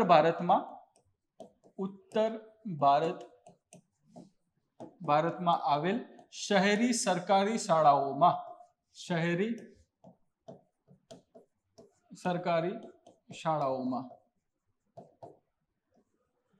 ઓકે, તો શાળાઓમાં એટલે કે આ જ્યારે ઉત્તર ભારતમાં જે અલગ અલગ શહેરોમાં જે સરકારી શાળાઓ આવેલી છે, બરોબર, અને એમાં પણ આંકડો તમને કહી દઉં તો લગભગ 3100 સમથિંગ જેવું કંઈક આંકડો છે. 3128 કે 3150 ની આસપાસ. એટલે આટલા વિદ્યાર્થીઓ પર આ સર્વે કરવામાં આવ્યો હતો, આ રિસર્ચ કરવામાં આવ્યું હતું. બરોબર, તો આજે ઉત્તર ભારતની અંદર આવેલી જે અલગ અલગ શહેરી સરકારી શાળાઓ છે એના વિદ્યાર્થીઓમાં બંને આવી જશે. વિદ્યાર્થીઓ એટલે જોઈ લો અહીંયા આગળ વાત કરીએ એ પ્રમાણે કે વિદ્યાર્થીની, બરાબર, અને વિદ્યાર્થીઓ એટલે પુરુષ વિદ્યાર્થીઓ, આ બંનેના ઉપર આ અભ્યાસ કરવામાં આવેલો છે. અને અભ્યાસ કરતા માલુમ પડ્યું કે આ જે બાળકો છે એમાં એટલે કે આ ટોટલ જેટલા પણ બાળકો ઉપર એમને અભ્યાસ કર્યો હતો એમાંના 41% બાળક એવા હતા જે ફોલેટની ઉણપ ધરાવતા હતા. અને મહિલા વિદ્યાર્થીનીઓમાં જોવા જઈએ તો મહિલા વિદ્યાર્થીનીઓમાં ફોલેટની ઉણપ પુરુષ વિદ્યાર્થીઓ કરતા કેવી જોવા મળી? ત્યાં આગળ તો કે વધારે જોવા મળી હતી. એટલે કે પુરુષોમાં જે ખાસ કરીને જે વિદ્યાર્થીઓ જે હતા, પુરુષ વિદ્યાર્થીઓ જે હતા, એની અંદર ફોલેટની માત્રા ઓછી હતી, વસ્તુ ઓકે, બરોબર, પરંતુ જે મહિલા વિદ્યાર્થીઓની વાત કરીએ એની અંદર એ માત્રા ખૂબ જ એનાથી પણ વધારે એટલે પુરુષ વિદ્યાર્થીઓ કરતાં પણ વધારે ઓછી એવી ત્યાં જોવા મળી હતી. એટલા માટે આ વસ્તુ જે છે એ ખાસ ચર્ચામાં રહેતી આપણને જોવા મળેલી છે. એના વિશે નેક્સ્ટ આપણે ડીપમાં જોઈ લઈએ. ઓકે, એઇમ્સના તાજેતરના અભ્યાસ અનુસાર ઉત્તર ભારતના સરકારી શાળાઓમાં અભ્યાસ કરતા 41% શહેરી બાળકોમાં વિટામિન B9, ઓકે, ફોલેટ જે છે એને વિટામિન B9 એટલે કે આપણે ફોલિક એસિડ તરીકે પણ ઓળખીએ છીએ. ઓકે, તો 41% જેટલા શહેરી કિશોરોમાં વિટામિન B9 ફોલેટની ઉણપ જોવા મળે છે. વિદ્યાર્થીનીઓમાં ફોલેટની ઉણપ વિદ્યાર્થીઓ કરતાં વધુ જોવા મળી છે, જે માસિક ધર્મ અને શારીરિક વિકાસ દરમિયાન વધતી પૌષ્ટિક જરૂરિયાતોના કારણે થઈ છે. ઓકે, કેમ? કારણ કે અહીંયા જે વાત કરીએ કે જો પુરુષ વિદ્યાર્થીઓ છે એની અંદર તો ઉણપ જોવા મળે છે, એના કરતાં વધારે ઉણપ જે છે એ મહિલા વિદ્યાર્થીનીઓની અંદર જોવા મળેલી છે. એનું કારણ શું છે? તો કારણમાં સૌથી મહત્વનું છે કે એ સમયગાળા દરમિયાન એ માસિક ધર્મમાં આવવાની પ્રક્રિયા ત્યાં આગળ શરૂ થશે અને સાથે સાથે એમના શારીરિક વિકાસ થવાની પણ જરૂરિયાત ઊભી થાય છે. તો એ શારીરિક વિકાસ દરમિયાન અલગ અલગ વિટામિન્સ છે એ વિટામિન્સને એમાં જરૂર પડશે અને વિટામિનની જરૂર પડે એમ વિટામિન ત્યાં વપરાય છે. અને જે વિટામિન ત્યાં આગળ ઓછી માત્રામાં મળે છે અને ઓછી માત્રામાં મળવાના કારણોસર એની ઉણપથી અલગ અલગ રોગો ઊભા થતા જોવા મળે છે. એમાં સૌથી મહત્વનો જે રોગ છે જે ખાસ કરીને ભારતીય સ્ત્રીઓમાં, ભારતીય વિદ્યાર્થીનીઓમાં જોવા મળે છે એ છે એનિમિયા સંબંધિત. ઓકે, એનિમિયા સંબંધિત. ઓકે, અને આ એમાં પણ તમે જોશો તો ખાસ કરીને લોહ અથવા તમે કહી શકો આયર્ન એની ઉણપથી આ એનિમિયા આવતી જોવા મળે છે. હવે ઉપર તમે જુઓ ફરીથી તો કે 41% જેટલા શહેરી કિશોરોમાં, એટલે ટોટલ તમારે કેટલા લીધા કે 41%માં આની ઉણપ જોવા મળી હતી. ફોલેટની ઉણપ જે છે એ લોહીની લાલ કોષોની રચનાને એટલે કે આરબીસીસની વાત કરવામાં આવશે, red blood cells. Okay, RBCs જે છે એની રચનાને અસર કરે છે, જે એનિમિયા, મગજના વિકાસમાં વિલંબ, થાક અને શૈક્ષણિક પ્રભાવમાં ઘટાડો તરફ દોરી શકે છે. તો આવું થવાનું કારણ શું? તો વિટામિન B9 જે છે, આ વિટામિન B9 જે છે એનાથી ફાયદો શું થશે? તો આ વિટામિન B જે B9 જે છે સૌથી મહત્વનું કામ શું કરે છે? તો કે એ ડીએનએ સંશ્લેષણનું કામ કરે છે. ડીએનએ સંશ્લેષણ અને બીજી મહત્વની વસ્તુ આવે છે સમારકામ. ઓકે, તો ડીએનએ સંશ્લેષણ અને સમારકામ સાથે સંબંધિત એનું કાર્ય રહેલું છે. અને આની જો ઉણપ જોવા મળે છે તો ઉણપના કારણોસર જે રોગની વાત કરીએ એમાં તો પહેલું તો તમે જોયું કે એનિમિયાનું સૌથી સામાન્ય એવું લક્ષણ શું આવે છે તો જે આરબીસીસ જે છે એ આરબીસીસની જે સંરચના જે છે જેનો આકાર છે એ બદલાતો જોવા મળે છે. અહીંયા તમે જુઓ છો એ પ્રમાણે કે આરબીસીસ જુઓ એકચ્યુઅલમાં કેવા તમને જોવા મળે તો દ્વિઅંતરગોળ જોવા મળે છે. આવી એની રચના હોય સિમ્પલી. ઓકે, આવી એની રચના જોવા મળે છે આરબીસીસની. અને આ કેવી રચના થઈ ગઈ અહીંયા આગળ તો આ પ્રકારે દાંતરડા જેવી રચના થતી જોવા મળે છે. તો એનિમિયાનું સૌથી સામાન્ય લક્ષણ એ છે કે રક્તકોષો જે છે એ તમને આ પ્રમાણે આ દાંતરડા જેવા ત્યાં થતા જોવા મળે છે. અને એ સાથે સંબંધિત તમે એક રોગ, એક સમસ્યા, એક વિકાર તમે સાંભળ્યો હશે, sickle cell anaemia. Okay, sickle cell anaemia, એની અંદર પણ છેલ્લે શું આવે છે તો એનિમિયા જ આવે છે. તો અહીંયા જે વાત કરીએ એ પ્રમાણે કે આયર્નની ડેફિશિયન્સીના કારણે જે ત્યાં આગળ જે રોગ થાય છે એમાં સૌથી મહત્વનું રીઝન આ આવશે. એના સિવાય જે ઉપર વાત આપણે કરી ફોલેટની વાત કરી રહ્યા છે, ફોલિક એસિડની વાત કરી રહ્યા છે, તો એને સંબંધિત જ્યારે આ એનિમિયા ઊભો થાય છે, જ્યારે રોગ ઊભો થાય છે ત્યારે શું થશે તો ત્યારે એ શરીર જે છે શરીરની અંદર જે વિવિધ જે ડીએનએ જે બનવાનું કામ અથવા શરીરનો જે સરખો વિકાસ થવો જોઈએ એ વિકાસ થશે નહીં. અને અલગ અલગ સમસ્યાઓમાં કેવું કે તમે કોઈ પણ કામ કરશો તો તરત તમને થાક લાગી જશે. બરોબર, થાક લાગી જશે. બીજી મહત્વની વસ્તુ શું છે તો મગજનું વિકાસ, જે B9 યોગ્ય પ્રમાણમાં વિદ્યાર્થીઓને, જે બાળકોને મળે છે એની સરખામણીમાં જે બાળકોને એ B9ની ઉણપ છે એમનો મગજનો જે વિકાસ છે એ સરખો એવો થતો નથી. અને સરખો એવો ન થવાના કારણોસર એમના ભણવામાં પણ ત્યાં આગળ એ જે નેગેટિવ ઇફેક્ટ જોવા મળે છે, નકારાત્મક અસરો જોવા મળે છે કે બાળક જે છે એને તમે કોઈ પણ સમજાવો તો સમજી શકશે નહીં. ઓકે, એને વાંચેલું યાદ રહેશે નહીં. તો આવી બધી સમસ્યાઓ ઊભી થાય છે. એના પાછળ પણ સૌથી મહત્વનું કારણ આ B9 છે. ઓકે, તો આને તમે આજે B9ની જે પ્રોબ્લેમ ઊભી થઈ છે એનું સમસ્યાનું સમાધાન કઈ રીતે લાવશો તો સમાધાન માટે પણ એના વિકલ્પો છે કે એ જે બાળકો છે એમને લીલા પાંદડાવાળા શાકભાજી, ઓકે, લીલા પાંદડાવાળા શાકભાજી જેમ કે પાલક અને મેથી, ખાસ સૌથી મહત્વના કયા તો કે પાલક છે. એના પછી કયું આવે મેથી. ઓકે, દાળ છે, અલગ અલગ પ્રકારની દાળ આવે છે, ચણા આવે છે, ખાટા ફળ, બરોબર, સાઇટ્રસ ફ્રૂટ્સની વાત કરવામાં આવશે જેમ કે લીંબુ છે, ઓકે, મોસંબી છે, આવા બધા ફળ ત્યાં આગળ ખવડાવવા. ત્રીજું એના પછી છે નટ્સની વાત કરવામાં આવેલી છે, જે સૂકા મેવાની વાત કરીએ આપણે, કાજુ, બદામ. ઓકે, મોટું અનાજ, સાબુત અનાજ આપણે એને કહી શકીએ છીએ. ઓકે, તો એનો તમે ડાયરેક્ટલી યુઝ કરશો તો એના કારણે આ જે B9 જે છે એનું સ્તર વધી શકે એમ છે. અને જે છેલ્લી વસ્તુ છે કે ફોર્ટિફાઈડ અનાજનો આહારમાં સમાવેશ કરવો જોઈએ. ફોર્ટિફાઈડ અનાજ, ફોર્ટિફાઈડનો મતલબ શું આવે તો ફોર્ટિફાઈડ એ એક પ્રક્રિયા છે. શું કરવામાં આવશે તો જે પણ વસ્તુની, જે પણ આપણે અહીંયા જેમ કે B9ની વાત કરેલી છે એ વિટામિનની ઉણપ છે. ઓકે, તો એ જે ખોરાક છે એ ખોરાકની અંદર એક્સ્ટ્રા B9 ત્યાં ઉમેરવામાં આવે અને એ જે ખોરાક છે એને વધારે પોષણક્ષમ બનાવવામાં આવે. આ પ્રક્રિયાને ફોર્ટિફિકેશન તરીકે ઓળખવામાં આવે છે. ઓકે, અને ફોર્ટિફાઈડ કર્યો આપણે એને કહી શકીએ. બરાબર, તો આ જે ફોર્ટિફાઈડ અનાજનો ઉપયોગ જો કરવામાં આવશે તો એનાથી આ સમસ્યાઓ પછી ઓછી થતી આપણને જોવા મળશે. તો ખાસ જે વસ્તુ આવે છે એ B9 સાથે સંબંધિત છે. વિટામિન B જે છે એ વિટામિન B આખું એક કોમ્પ્લેક્સ ધરાવે છે. એની અંદર અલગ અલગ 8 જેટલા મહત્વના વિટામિન્સ આપણને જોવા મળે છે. ઓકે, કેટલા 8 જેટલા મહત્વના વિટામિન્સ જોવા મળે છે. જે વિટામિન B1 જે છે, વિટામિન B1 જે આવે છે એ B1 ને થાયામીન તરીકે ઓળખવામાં આવે છે.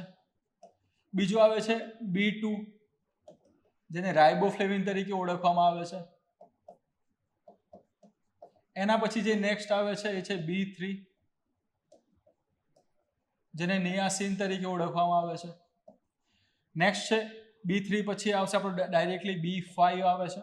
B5 ને પેન્ટોથેનિક એસિડ તરીકે ઓળખવામાં આવે છે. પેન્ટોથેનિક એસિડ. એના પછી B6 છે. B6 ને પાયરોડોક્સિન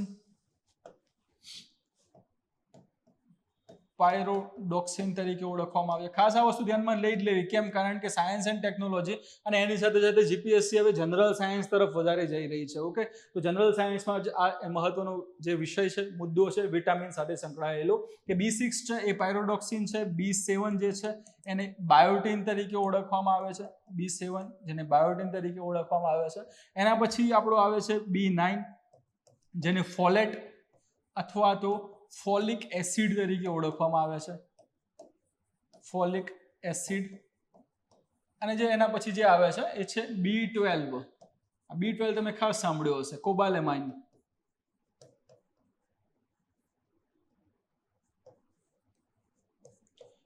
કોબાલેમાઇન.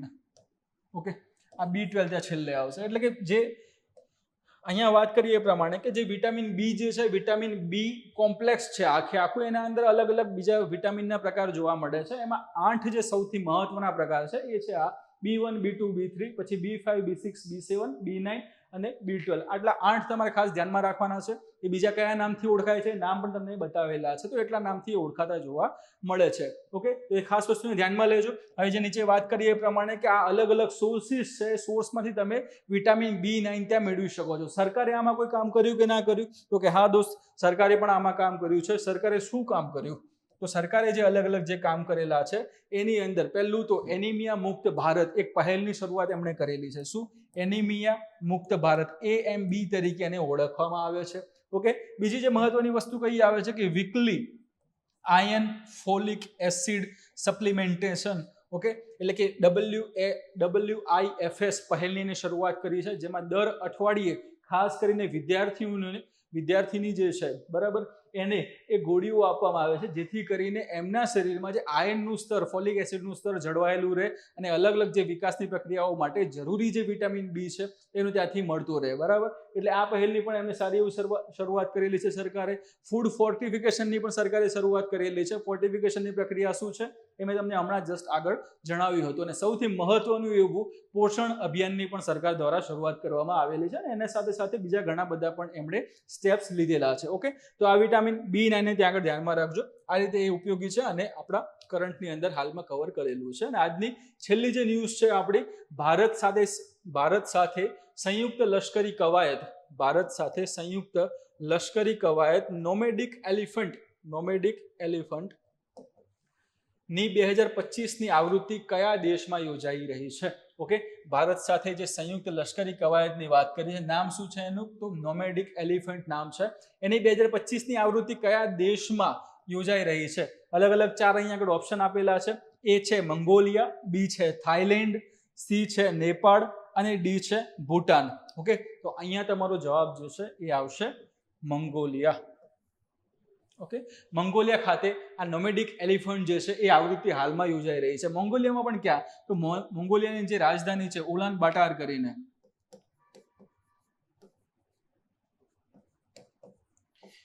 ઉલાન બટર ઘણી જગ્યાએ લખેલું હોય છે. આપણે ઉલાન બાટર જ રાખશું એના સ્પેલિંગ પ્રમાણે. સ્પેલિંગ પણ એનો એવું જ કંઈક છે, આવું કંઈક એનું સ્પેલિંગ છે, ઉલાન બાટર. ઓકે, તો આ મંગોલિયાની શું છે, એનું કેપિટલ છે, એની ત્યાં રાજધાની છે. ઓકે, એ જગ્યાએ આ નોમેડિક એલિફન્ટની જે 2025ની આવૃત્તિ છે એ ત્યાં યોજાઈ રહી છે. હવે મોંગોલિયા જે છે તો એના પણ સ્પેશિયલ ફોર્સિસ ત્યાં આગળ એમાં ભાગ લેશે. ભારત તરફથી પણ, ભારતની પણ સ્પેશિયલ ફોર્સિસ છે એ ત્યાં આગળ એનો ભાગ લેતી જોવા મળે છે. મોંગોલિયાની વાત કરીએ તો અહીંયા આપણો આ ભારત દેશ અહીંયા આગળ આવી ગયો. બરોબર, એક્ઝેક્ટ અહીંયા આગળ આપણે તિબ્બત ને આ બધું નેપાળનો બધો વિસ્તાર કાઢી લો તો અહીંયાથી તમારું ચીન ચાલુ થઈ જશે. આ ચીન આખો વિસ્તારમાં ચીન ત્યાં આગળ આવશે. તો એક્ઝેક્ટ આની ઉપર આ ચીન આવી ગયું. અહીંયા તમને રશિયા જોવા મળશે. આ ચીન અને રશિયાની વચ્ચે આ ચીન અને રશિયાની વચ્ચે તમને આ જોવા મળશે. કોણ? તો આ મોંગોલિયા જોવા મળશે. કે તમે જોઈ લો સ્થાનની દ્રષ્ટિએ, વ્યૂહાત્મક દ્રષ્ટિએ પણ આ કેટલું ઇમ્પોર્ટન્સ ધરાવે છે. ઉપર શું છે? ઉપર રશિયા આવેલું છે અને એક્ઝેક્ટ નીચે શું છે? એની નીચે તમને ચાઇના આવેલું જોવા મળે છે. આ તરફ તમને કઝાકસ્તાન ને બધું જોવા મળશે, પરંતુ બોર્ડર એટલી બધી શેર થતી નથી. આની ડાયરેક્ટ બોર્ડર રશિયા જોડે અટકી સીધી જોવા મળે છે એટલા માટે. ઓકે, તો કઝાકસ્તાન ને બધું વિસ્તાર છે. નીચે તમારું ચાઇના આવી જશે, એટલે આપણું ઇન્ડિયા છે.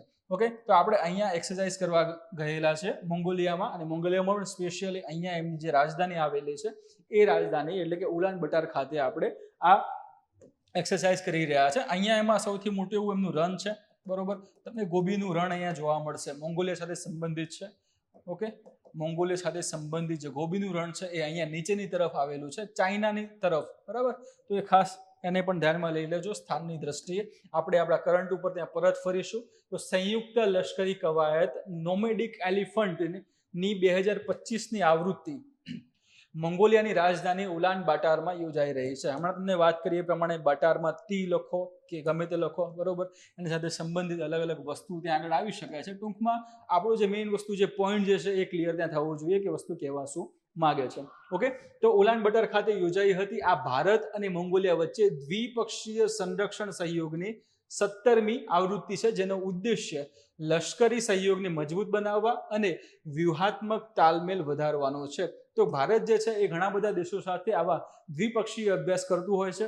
એવા જ દ્વિપક્ષીય અભ્યાસ એટલે કે મોંગોલિયા સાથે આપણે કરી રહ્યા છે, જેની આ 17મી આવૃત્તિ છે. એટલે અહીંયાથી જે વસ્તુ યાદ રાખવાની છે બીજી કઈ આવી, તો એક તો કઈ જગ્યાએ યોજાય છે એ વસ્તુ ધ્યાનમાં રાખવાની છે.